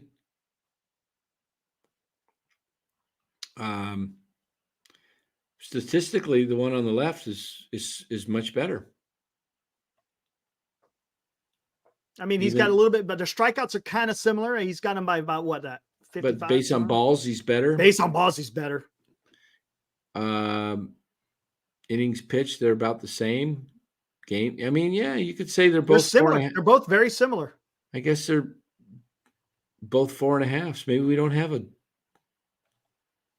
I guess you could give them, if you had to pick who's the best pitchers in baseball, I guess you'd have to go with those guys. Yeah. And both of them actually, both of them pitch in very hitter-friendly ballparks, Yankee Stadium and Citizens Bank. So that tells you something there. That's pretty good. Yeah. Matthew says Olsen is at the very least one of the top 2 players in all of baseball at his position. I think all top 2s have to be a 5. I don't know. Here we go. I'm going to do this again. Here we go. I don't know if all 5s all top 2s have to be 5s. How about this? I mean, Matt Olson is really, really good, but he hasn't done it every year. He's had a couple of years that weren't the greatest. I mean, they were good, but they weren't like MVP type years.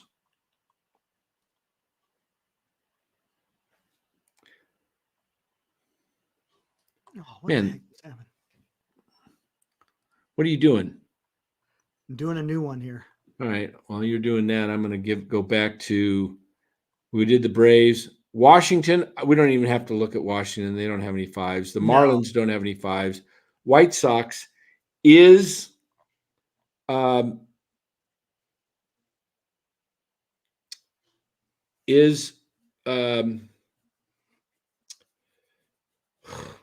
Luis Robert a 5? I don't think so yet. I got Luis Robert at 4.5. I think he's got potential to be a superstar, but he's only had one big season, right? Am I correct, Eric? Who is that?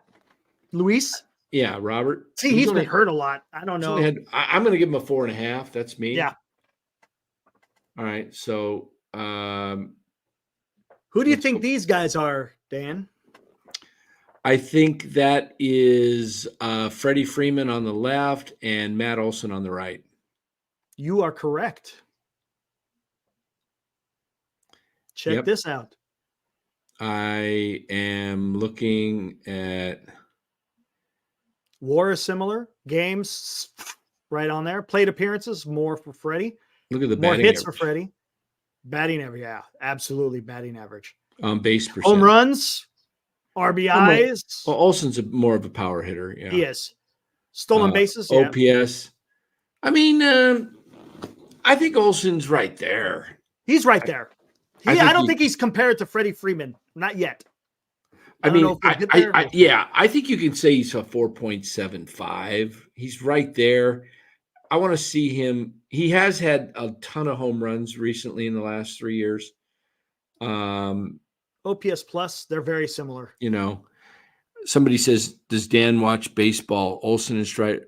Strider has had how many good years? Put up Strider. Let's take a gander at Strider. I mean, I can pull up Strider right here and show you guys here. All right. Hold on. I'll just pull up.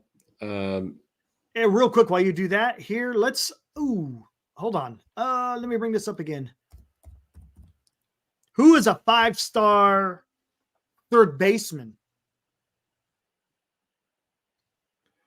Hold on here. Let me pull this up here. Arenado or yes.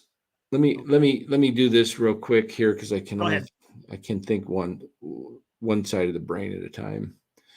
Okay, so Strider, Spencer Strider. He's had 21. Forget that. He pitched 2 innings. In 22 and 23, he's had great years. Struck out 202 and then 281 last year. I mean, he's a strikeout machine. I just want to see one more year of him. I want to see a guy do it 3 years in a row. That's kind of that makes sense. My standard for a superstar. I mean, do it 3 years in a row, or 3 out of 4 where you showed some consistency. But he's on the verge of being probably maybe the best pitcher in baseball, Spencer Strider. He's right there. I'm saying he's a 4.75, but check out this one. Check out this one.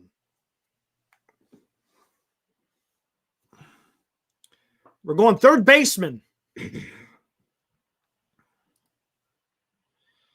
Let me look at those home runs. Okay. Very similar. One's Arenado, one's Riley. Okay, which one's which? Batting average. I would say the one on the left is Arenado. One on the left is Arenado. The one on the right is Riley, correct? That's my guess. That's why I say Devers is a 5. Let me see it.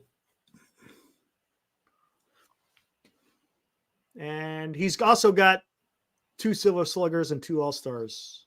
How many years is he? That's 3 years in a row? 3 years. 21 to, I'm just doing 21 to 23. Okay. Not too bad. I think it's a 5 for Boston. I mean, for a third baseman, I don't think we see enough of him because he's, it's opposite for us here. For East Coast, sometimes it's hard to see, especially Boston last year. Didn't do a whole lot. Right. Well, let's pull up Rafael Devers right here and see what. Yeah, he's a decent player.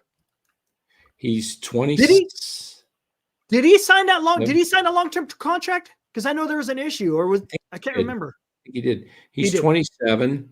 His he had in 19 he had 32 homers. Shoot, he hit 11 in 2020 in 60 games. That's big. 38 and 21, 27, 33 batting average. Let's check his OPS. Oh, he had 42 doubles in 22, 34 and 23. I mean, Devers is and he gets on base. Yeah. How is he OPS plus? How is he defensively? He's not. It's okay. He's okay. Yeah.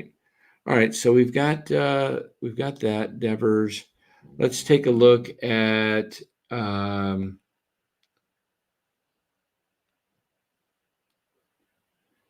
were we? Marlins, Twins. I don't think the Twins have any super 5s. I don't put Correa as a 5 anymore. No, he's not a 5 anymore. Kansas City, the young kid, could be a 5 someday, but he hasn't. Twins do have a 5 and a closer, Duran.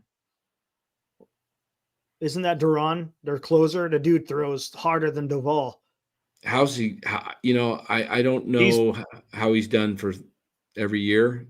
Yeah, I'm not sure. I think he's only pitched a couple of years, but Kansas City, they're Witt Jr. someday, maybe. Yep. But did you say Cleveland yet? Did you do Cleveland? No, I don't. Okay. I didn't know. Okay. Ramirez is. I don't. Yeah, J Ram. He's a 5. Is he a 5? Yeah, he's a 5. Jose Ramirez. He's pretty darn good, isn't he? He's pretty good, and he's a switch hitter too. Let's take a look at Ramirez stats here. Let's pull him up. Ramirez. Let's take a look at his life. Let's just take it as 11 years. Okay. He's got a 279 lifetime batting average. He's got 216 homers, 5. Look at that OPS plus 129. That's pretty good. 129 OPS, 854, 499 slugging. I'm not going to give him a 5 for that batting average. 279. And this guy's supposed to be a great hitter. Only 1,327 hits. But look at those. Look at the averages. The first couple of years that he was up, it wasn't that good. The first one, he hit 262, then 219. Then he came back. I don't even see anything close to 300 the last 5 years, except, 2020. So what is it? He was at 312, 318, then 270, then 255, then 292, then 266, 280, 282. It's starting to come back. Yeah, but he's not close to 300. I'm sorry, that's not a 5. He's got a lot of all-stars. I guess you would say he's a 4 then, huh? He's an all-star player. Remember that. Oh, he was MVP. I didn't know he. Oh, that was 20. Remember, 4 is an all-star. 4.5 is you're between an all-star and a superstar. I don't think you can give a 5 to Jose Ramirez. I think he's a really good player, but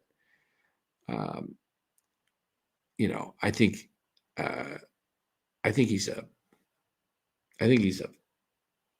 4.25, 4.5. All right, maybe fair enough. 4.5. I don't know. Does anybody else on there agree or disagree? It's fine to disagree.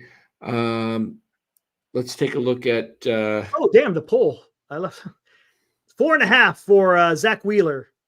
Okay. But I proved you guys wrong. Let's go to the National League. Oh, we did the Central and the American League. Nobody with the Cubs is a 5, right? No.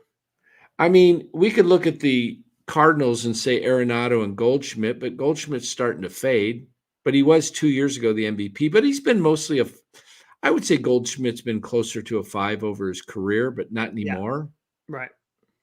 Arenado's kind of starting to fade too, but he's been a 5. Yes. But he's probably more like a 4.5 now, right? 475. Right now, yeah, right now. Yeah, right now. Yeah. I'm not going to open all these up because I'm just looking at the teams. Brewers, they don't have any 5s. No more. No, they had Burns. Yeah. Cincinnati doesn't have any 5s. Pittsburgh doesn't have any 5s. Let's go to the American League West. Let's pull up the Houston Astros. They got a couple of 5s. All right. Altuve's, he's a superstar. He's a superstar. Yordan Alvarez, superstar. He's sure he's a superstar. He scares you in the batter's box. You got it. Yeah. Kyle Tucker, Kyle Tucker is a superstar. I don't know if he's quite a 5 yet, though, is he? Oh, yeah. Kyle Tucker. Let me show you this guy's going to be a top 5 player. Verlander's probably still a 5, right? I don't know if he's not still. He's still a high 4s, but he's not a 5. Okay, look at Tucker. Let's take a look at Tucker. Can you see it? Is it on? Nope. Oh, I got to go kill that. Open that. Kyle Tucker.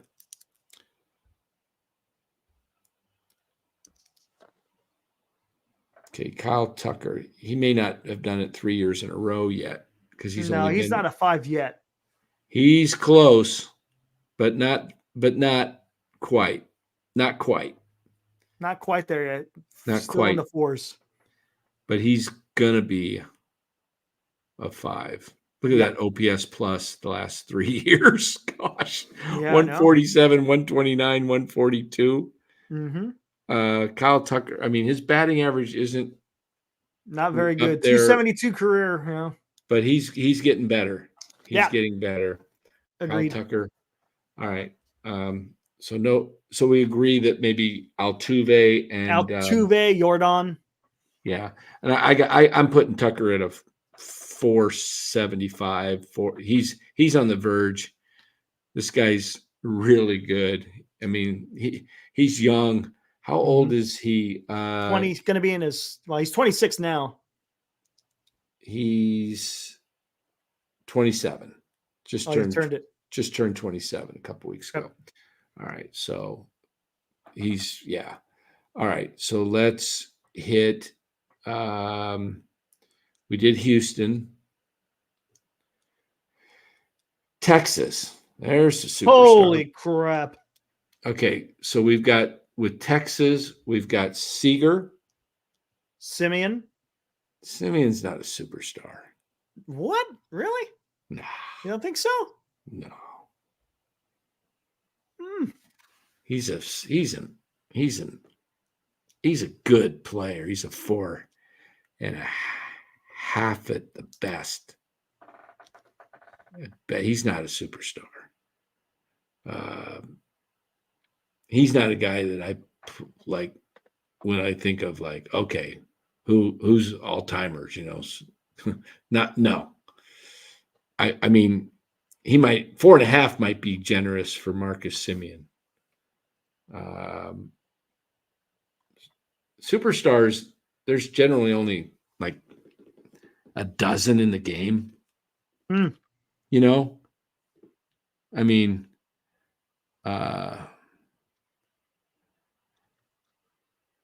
I like Semien, but I'm not putting him in the superstar category.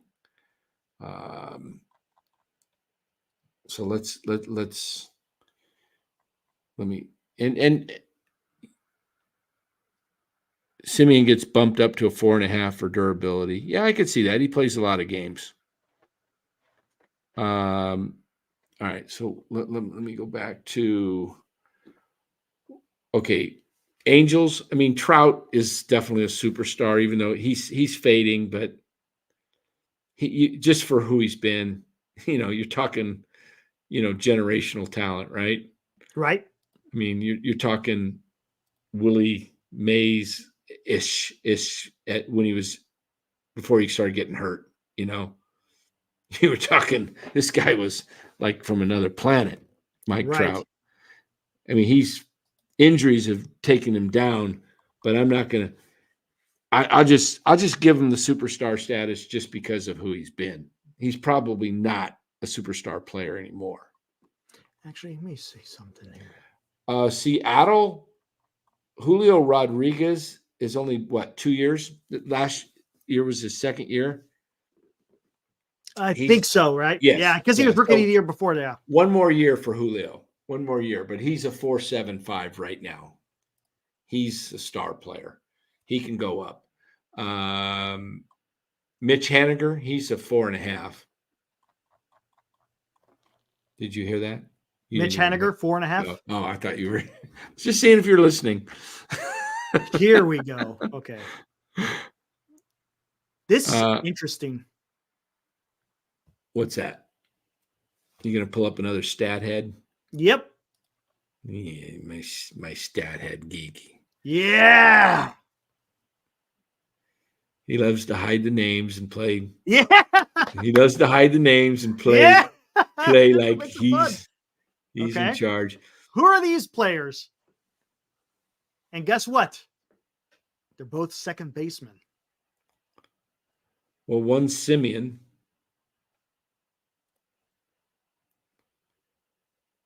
And one is Altuve. Yep. Altuve on the left. Semien on the right. Oh, versus. Whoa. This is the last 3 years? Last 3 years. Let me see the go up there. We'll get rid of the war. Here we go. 485 games, 22. 100 home runs. Semien's had 100 home runs in 3 years. Stolen bases, batting average. On base percentage, slugging, OPS. Yeah, look at Altuve's OPS plus and slugging though. Yeah, he's got a better bat. Yeah, and batting average. That's why I hold Simeon back just a little bit. You know why he's got a higher WAR? I bet you it's because of his defense. That's what I'm thinking. Maybe. I don't know. Maybe. I mean, and that's another thing. Simeon is an excellent ball player. Pencil him in every game. Yeah. That's why I think he's a solid 4.5. He's an all-star. So Altuve is probably a 4.5 then right now. Right? I mean, if looking at those numbers, they're very similar. But here's why I give Altuve there's some intangibles that make him a superstar. It's coming up in the 9th inning of a, elimination game. Simeon did that in the World Series and the playoffs, right? Not like Altuve did against Texas. Not like Altuve. No, not at all. You're talking about just special moments. I'm just saying there's certain things that elevate you to superstar status, not just stats. Man, I'm doing too much homework for you guys. They're going to be in a damn baseball fantasy. I got to stop putting this shit up. I don't think you got to just take it. You can't just take into consideration stats when judging. You got to take in moments. Like Reggie Jackson was Mr. October. He didn't have a great batting average, but the guy was clutch. Okay, now that goes into we go deeper. Is like, okay, what do we qualify as a superstar? Is it your overall body of work, or is it just moments? It's a combination. Combination. I mean, moments. We're going to put Travis Ishikawa as a superstar. Exactly. That's what I'm saying. Right. No. Right. It's a body of work. Absolutely. Plus the moments. Fair enough. Yeah. All right, so we move on to the Mariners. We talked about Rodriguez. He's right there, but they got a couple of pitchers that may be some superstars. Yeah. We'll see. All right, and then we got the A's. Let's see who's on. Let's open. No, okay, we're not opening the A's. Now we're opening everybody's share. How many superstars are on this team? 1, 2, 3. Three bona fide superstars: Ohtani, Betts, and Freeman. 3 with potential of Yamamoto. We won't know. What about Clayton Kershaw? Is he a 5? For his body of his career, yes. Yeah. But now, no. He's like a. Yeah, Clayton Kershaw is probably a 3. He's not the half. Right. He's not even an all-star pitcher anymore. It's going to be. I'm interested. He's close. I'm interested to see how Yamamoto plays. That's going to be something. Yeah. All right. So we've agreed that there's 3 on the Dodgers, potentially 4, with a 5th first ballot Hall of Famer on their roster in Kershaw. Right. Yeah. All right. San Diego. They got 2. Machado and Tatis. Tatis. Yeah. But then again, Tatis did get busted. Same thing with Altuve. He got busted too for cheating. So, I mean. And the Rockies don't have anybody. No. The Diamondbacks have potential in Corbin Burns, but that's about it right now. Right. But they're trending in the right direction. So, I don't know. I wasn't counting them, but let's look at this here. We said the Yankees had 3. Boston, did we give Devers the nod? Yeah, he should be a 5. He should be a 5. Superstar of the game? No. I could see not doing it. Yeah. 3. He's right. He's close. Orioles, who did we give? Burns.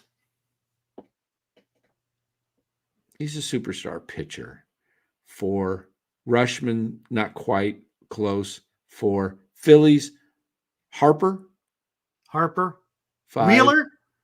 No, 4.5 in the poll. God, come on. Hey, I put the numbers up with Garrett Cole, didn't I? Was it? No, Corbin Yeah, Burns. yeah. Corbin Burns. Atlanta, we said Acuna and Strider's on the right there, knocking on the door. Washington, nobody. Marlins, nobody. Sox, nobody. Twins, you said a pitcher, but I don't. Nah, he's a closer, no. whatever. Yeah, nobody else there. We said Arenado's been one. He's not really anymore. Probably. He's isn't he going kind of on the backside of his career, right? Arenado. Sorta, yeah. Yeah. Houston, we gave it to Altuve. Texas, and Yordan Alvarez. No. Yeah, that's right. He's in a menace, man. The guy, you come up, you just He's the second coming of McCovey, man. That's what he is. Yeah, I mean, yeah. You Alvarez comes up, you're on the mound, man. You better have a couple pair of underwear. Yeah, exactly. And it doesn't matter whether it's a lefty or a righty. Yeah.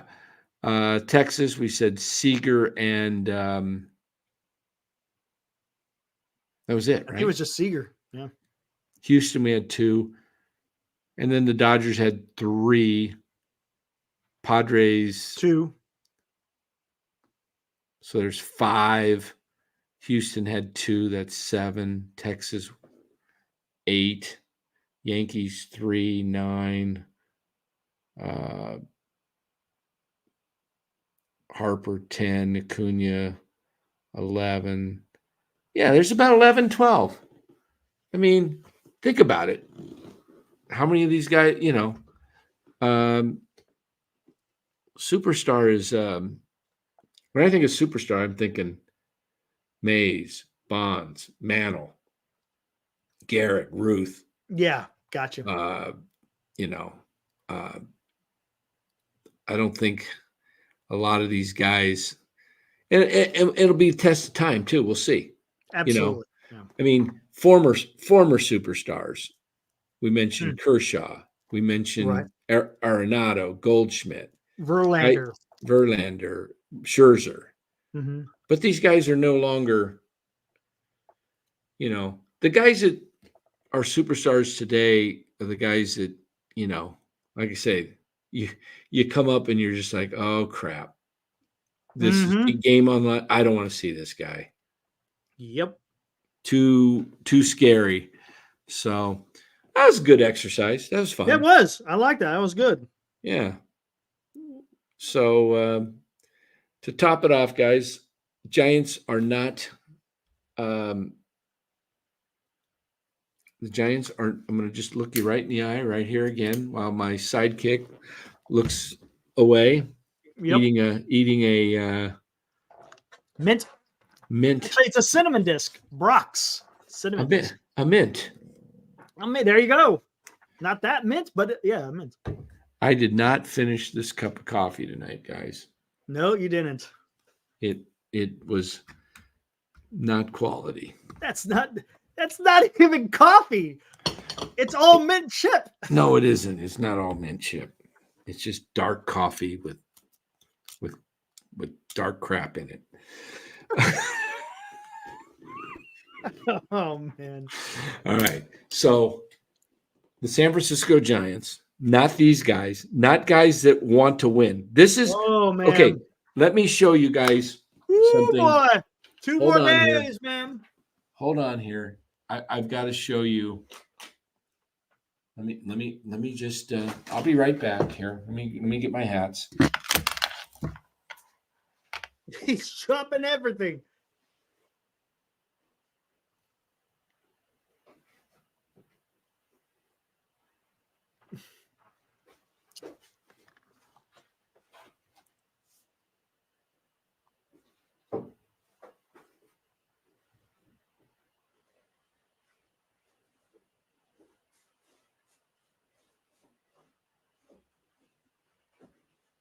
Where did he go?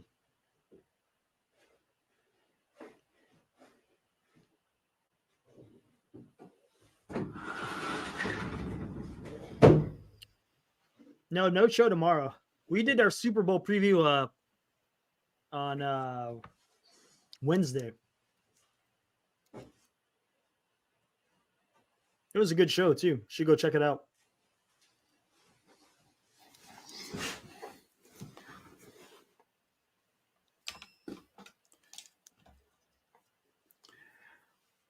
Okay, guys, here's the exercise. I'll show you some hats.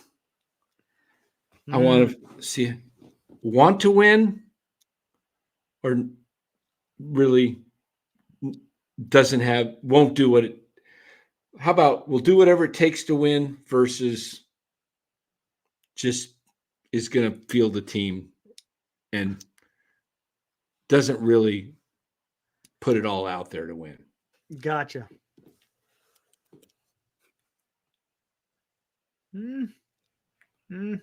Well, a huge desire to win. Huge. It's bright. Yeah. It's got a lot of the main color in there. Yeah. Oh, huge desire to win, right? Okay. All right. There's that one. Oh, I see what you're saying. Gotcha. Now, I'm not talking about the color of the hat. I'm just talking about, does this I thought you team were talking wanna- about like what gotcha. I thought you were talking about for this weekend. Does this team have it? Does this team do all it can to win? No. No. Does this team do all it can to win? Mm-hmm. We're talking football. Yes. Yes. Does this team do all it can to want to win? Okay. Yes. It's got a winning culture, winning attitude. Another one, champions. Does this team want to win? Yes. And you know what's last. You know what's coming. You know what's last. I got the wrong. Hold on here. There we go. Got so many dang hats here. I got to clean up now. All right. See, guys, there's a difference in wanting to win versus just saying you want to win. You Right. see it. You heard what was John Kennedy's used to saying? Judge not a man by its character. What did he used to say? Judge not something That by one I'm his, not but sure. by the character of, or no, that was, oh no, wait, no, that was Martin Luther King. Sorry. What did he say? He said, judge not the man by the color of his skin, but by the character or something. Yeah, about his character. Yeah. Something with his character. Okay. Yeah. This is what I tell people. And I also tell you this You is, mixed up John Candy. I know, I was thinking, I had the what can America, that's not what you can do for, Oh, you're I had thinking Kennedy. that was Kennedy, but MLK was, Yeah. don't judge a man by his color of His skin, skin. by his character. Yeah. Judge a politician not by what he says, but by what he does. And the same thing with holds true. That holds true with anybody. Yeah. With life. Absolutely. That's a life principle. Yeah. You can blow smoke up my what all day. And I might buy it for a while. But after I figure out that you're just blowing smoke, and that's why you say Faron is what? A liar. There you go, guys. He is. I mean, yeah, judge him by what he does. Listen, and you can almost judge the guy by what he says because he does lie. He tells you one thing and does the other. He does exactly opposite. Yeah. So I think we've pretty much laid it out. I think they want to win. I think the Giants want to win. Every organization wants to win. But the question is, what are you doing and how bad do you want to win? What will you do to win? And do you know how to win? Here's a better question. Do the Giants want to win on the baseball field? Or do the Giants want to win in the real estate business? I think they want to win in the real estate business. I think we'll close it with this. We get on Faron a lot, but and we used to say last year that, what did you say, Eric? Gabe is the symptom, Faron is the root. Yep. But the real root is who? Ownership. Yeah. Ownership. Yeah. Ownership is the real problem here, guys. And you know where I really discovered that is when they didn't fire Faron at the end of the season. Right. Ownership is the biggest problem and your detriment to a winning culture, a winning team. They got 3 World Series titles, guys. They bought the club for $100 million. It's worth $3.7 billion. Do you think they care? Do you think they care what the fans think? Nope. These guys are sitting on a gold mine. A gold mine. That property is worth so many. How much do you think that property in all of Mission Rock? It's worth billions. Oh, it's got to be. It's got to be. That's where the value is. Yep. It's not in the roster. No, it's not in a roster. Absolutely. It's not in a roster. Absolutely. It's in. That's what's so frustrating. Yeah. So how much is that franchise going to be worth in 10 years? It's going to be worth $6 billion. Yep. Easily. And you got so many owners. What is it? 30-something owners? Yeah. You know what? They could wait 20 years and have it. There'll be $1 billion for each owner. Of course, it's a percentage. Right. It's a percentage. So look what Senior says. The project price tag is $2.5 billion. Yeah. So they don't care, guys. You're following a franchise where the ownership does not care. Right. And this is why Faron is in charge. Right. Because if they got somebody in there that really knew baseball and they spent money, they would look foolish for what they've done the last 5 years. Right. And so they're just content. You know what? Some of these owners will probably walk away at some point in the next few years and sell their and they bring in new owners all the time. Mm-hmm. Yeah. What's the ownership? We looked at it one time, what it is today versus what it was 10, 12 years ago. It's totally different. And it's a bunch of guys who are into tech business. Yeah. These guys could give a crap about this thing is all about their new toy, which is Mission Rock. It honestly, that's what it is. The owners of the San Francisco Giants are looking. Don't get me wrong. You want to make money. I get it, but it's not making money and having successful baseball. It's all set up. It's all rooted in this Mission Rock. And so they just give Mission Rock start off. Anyways, when was that all? When did that all begin? I'm not sure. What Senior, do you know? Do you happen to know when this whole Mission Rock stuff started kicking off? Because I wonder if it just correlates to when they brought Faron on board. Maybe that was the game plan. You know, hey, we got a World Series. Now let's just go ahead and bring a guy in who can work around the edges. Because that's what he probably said. Hey, I could do this on the cheap. I know what to do. But it really hasn't worked out. The ownership loves Faron because he's doing their bidding. Yeah. And you know what? All these moves that he's doing, it's like it makes him look really busy. Like right. Like they're just busy work. You're not accomplishing. It's not productive. It's not productive. Right. I mean, guys are here today and gone tomorrow. Senior says it's a 10-year project, but when did it begin? When did this whole Mission Rock stuff begin? Well, let's take a look. Let's see if we can pull it up here. I know they have a website out there, but I don't know if it says when this whole thing began.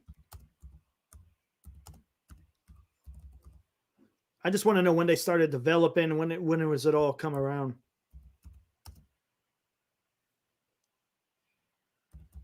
Like I said, there's nothing wrong with making money. You're going to make money on your baseball team, but that's not where they're making their money. They made it during the World Series runs, no doubt about that, but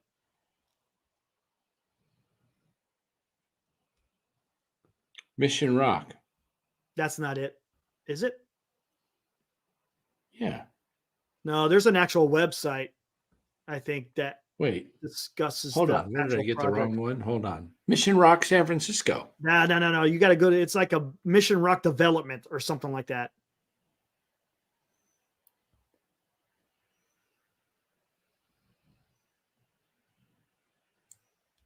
Hold on. Let me see. I got it. That's it. There you go. Mission Rock and Pier 48. Okay, projects. You see, that's where the parking lot used to be right there. That's right across the way from McCovey Cove. Yeah, where is the darn ballpark? It's right in front of it. Huh? We're right. Yeah, basically the way this render is, you're right above the ballpark. Yeah, right. That's 3rd Street right there, if I'm not mistaken, right? Yeah, and there's the Warriors back there. See it? Yep. The white building. Way back in there, Chase Center. But yeah, This is on the opposite side of McCovey Cove. Yeah. Mission Rock website right here. There you go. Go there. Fact sheet. Let's take a look at the fact sheet. Project fact sheet. There you go. Housing 1 to 1 point. So over 1,600 units. I'll bring that up. You got to reopen because it opened up a new window. You're gonna have to share that one.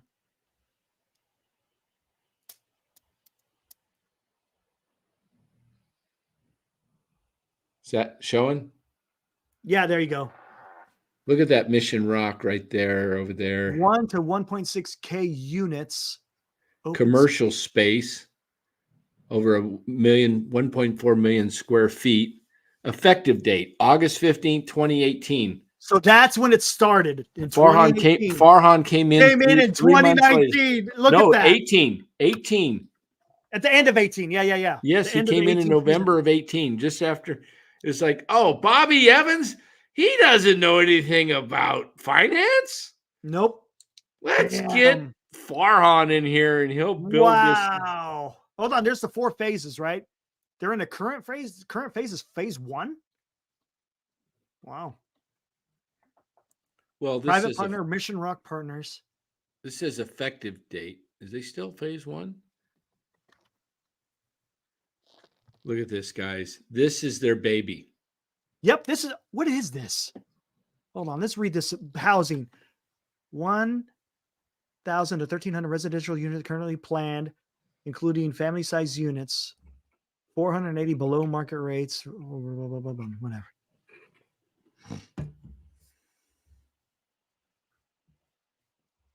Community facilities district funding to support sea level rise adaptation. What in the hell is this? On-site wastewater treatment, reuse, and greenhouse gas. Blah, blah, blah, blah, blah.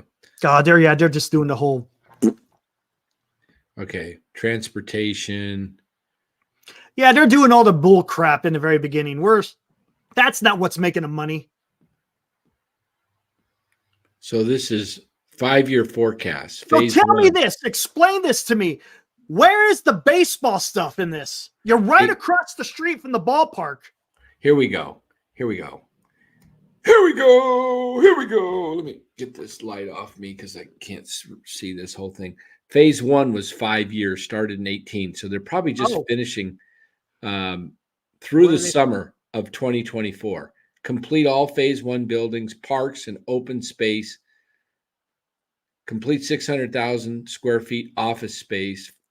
537 residential units, horizontal vertical construction. Phase 2. Where's phase 2 in the map? Approved phase 2 final map and permits commerce construction on phase 2, including parking structure. Here's phase 2. Yeah, way down below. Okay.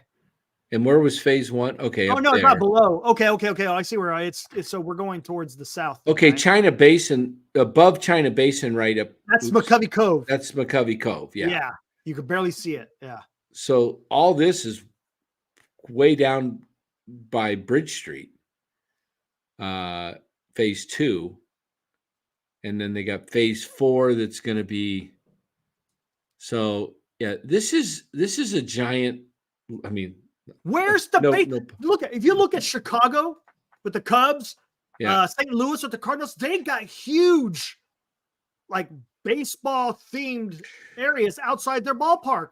Yeah, maybe this is it right here, huh? That ain't it. Does that look like baseball to you? No. I mean, that's just people hanging out. Yeah, this is no pun intended here. I said this is a giant undertaking. This is all over here on this side of the cove. Yep. This is all Mission Rock. And you got this park area. So basically, it's everything. Oh, the focus is on the opposite side of McCovey Cove, not what's going on. Yeah, no, that's already done. That park, that's Oracle Park. That's not the focus. It's over here on the opposite side of McCovey Cove. Right. And this is going to just, bring They in. don't care what's going on over there in 3rd and King. All they care about what's going on over there in Mission Rock. Yeah. And we've said this. I mean, we said this before, but we never looked at the details. Yeah. So $2.5 billion project, that's going to be worth immediately $4 to $5 billion. And then you got the real estate with the field. So you know what this town Giants are going to suck for a pretty long time because it's going to take a while for them to get all that done. I mean, they just finished phase 1. Yeah. I think you're looking at this is their focus, guys. This is what I'm getting at here is the focus is the ballpark. I mean the Mission Rock. That is the focus. What they've been telling you is they have the money to spend and they could put money into the club. And it's really I agree, Senior. They need to separate the team from the real estate and sell to one owner. Right. Sell the ball. Just sell the team. Sell the team and the ballpark. And be the owner and keep your ownership group for Mission Rock, right? Right. And then go sell the ball club to someone who likes baseball. There you go. Yeah. They could probably sell the ball club for probably $1.5 billion. Mm-hmm. Maybe $2 billion. Maybe $2 billion and keep the it's a paid for ballpark. Right. Yeah. And you just own the Giants and you own that piece of land with the Giants stadium sits and up to the cove, maybe up to the cove. Once you cross the cove, yeah, it's maybe like cities and states, they put the right in the middle of the waterway. It's like that's always where the dividing line is. Yeah, it's always in the middle of the water. Yep. Yeah, I mean, because whose ball is it if it goes into the cove? Right. At least you need at least 50 feet of water. That balls that go into the cove. Yeah, exactly. You got to, that's got to be property of the Giants. Yeah, absolutely. But I do like that idea. If that's your focus. If that's your focus, that's fine. Then go ahead, go make your money there. But give over ownership of the ball club to someone else. Right. I don't know how much revenue comes in for the ball club a year. What did we hear? Last year was 75 million. Was it? No, that was 22. I think it was 70. I never heard how much they made in this last season. I don't know if that ever came out. I don't know how much you could really get for the ball club. If it's worth, I don't know if it's worth $2 billion. If you don't have, maybe they're going to be worth closer to $10 billion when everything's done. Because weren't they worth, like, before Mission Rock? Like, well, they were worth like $3 billion like 5 years ago, right? Somewhere around there, right? I guess they always owned the land, or did they recently? When did they buy that land? I don't know if they bought that land or not. Senior may know. I don't know if they've always owned that land from the very beginning, or if that's something that they came in, they were able to buy. That's interesting. It's very interesting, though, that it started that very summer that they decided to hire Faron. Interesting. Man.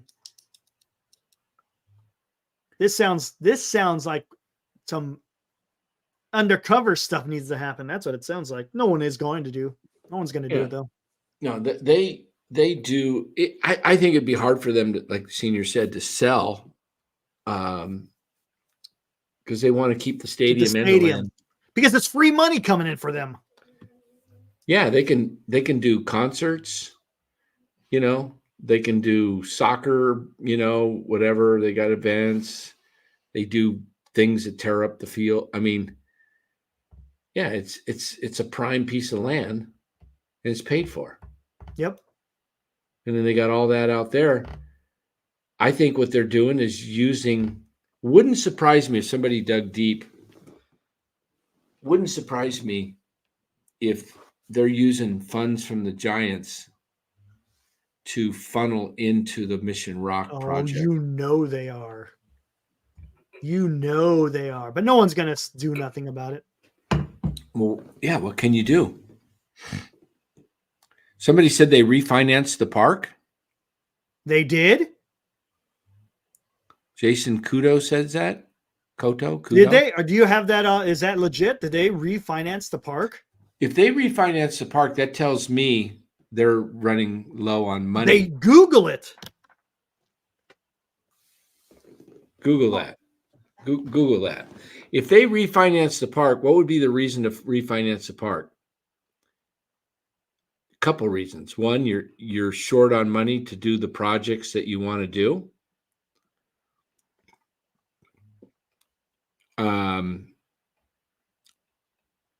Sammy Munchkin says did not. Jason Kudo says to put the money into Mission Rock. Yeah. So they refinanced to put the money into Mission Rock, and now maybe they're running short on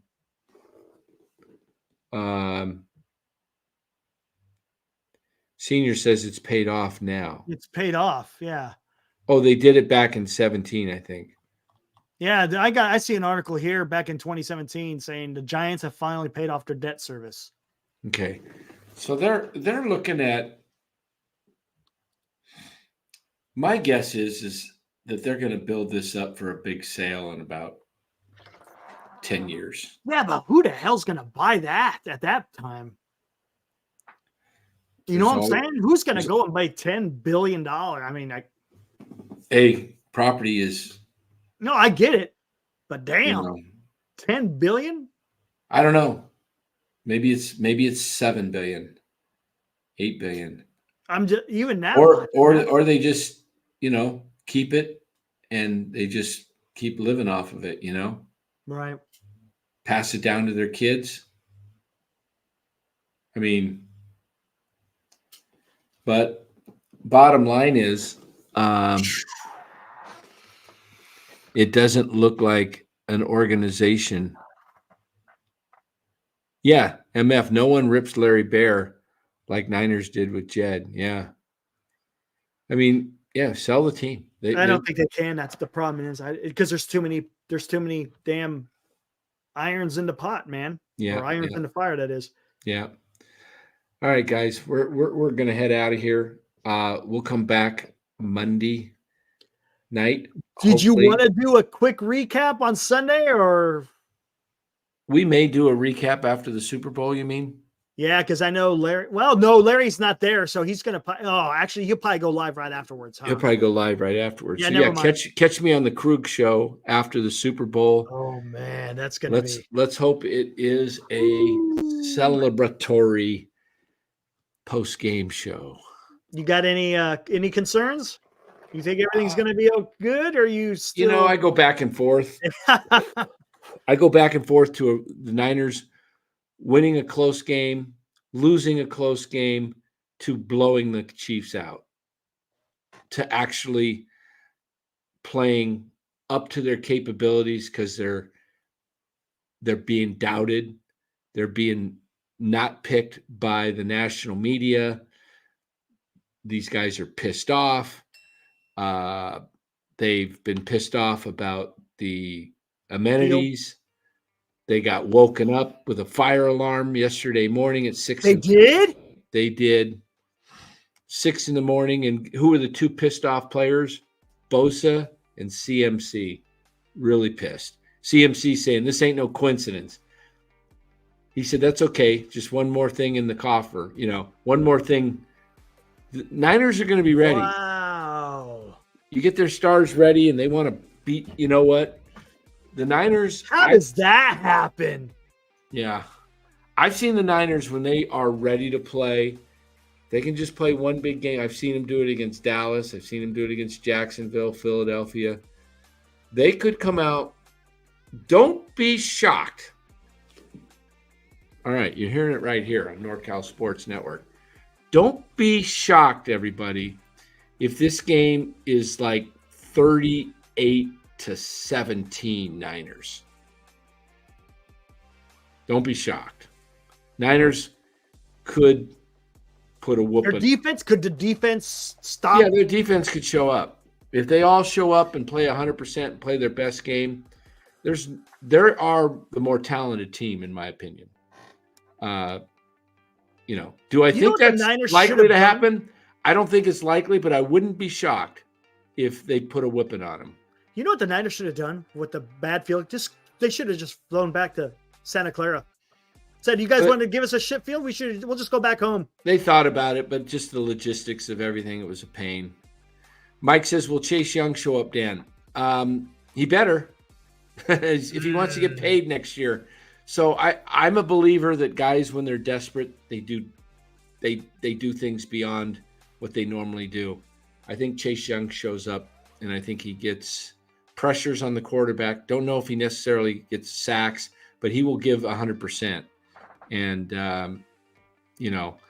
like I say, I'm predicting a 27-24 Niners victory. But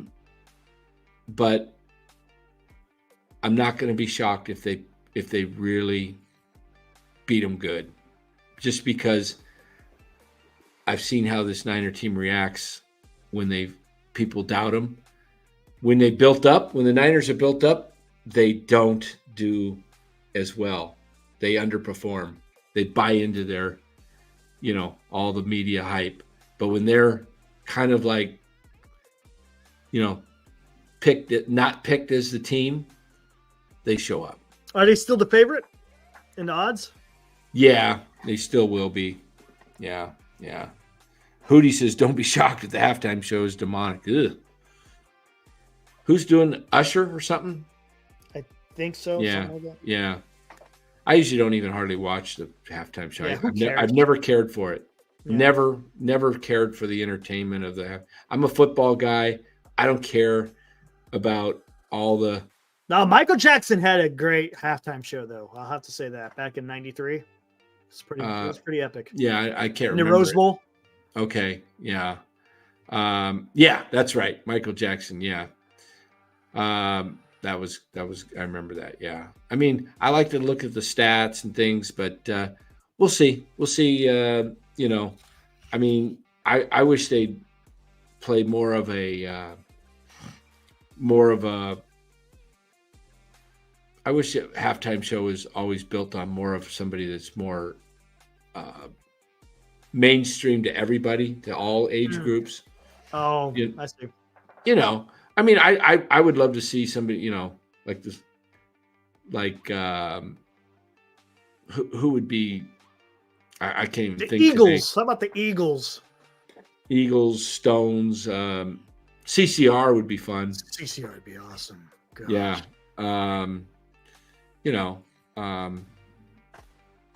I don't know, but who knows? Roy Orbison, the Traveling Wilburys. Tom Petty and the Heartbreakers.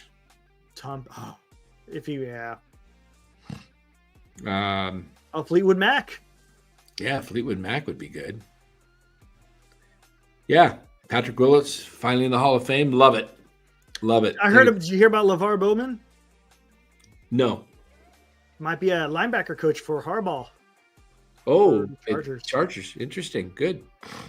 Metallica. Now that would be an awesome halftime show. Absolutely. Woo! All right, guys. Dan, am I going to Scottsdale? For the Giants, I haven't heard. I'm not holding my breath.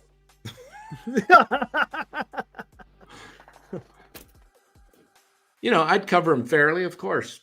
I mean, I treat all the players great. They, I have nothing against the players. My whole thing is Giants ownership and Faron. I think they've just taken a historic franchise and made them average. Oh man, even below. Yeah, below average. There you go. Right, under 500. Below average. Yeah, they're below average. They're below average. Yeah. When I look at preseason rankings, they're ranked like 22nd, 23rd. You look at all the codified numbers that are coming out. Yeah. They're at the bottom. Yeah, they're at the bottom. So you've taken a historic franchise and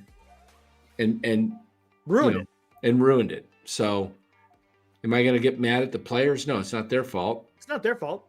No. And some of these players would be much better in a better team, Yep. So all right, guys, go Niners. Shoot, who knows?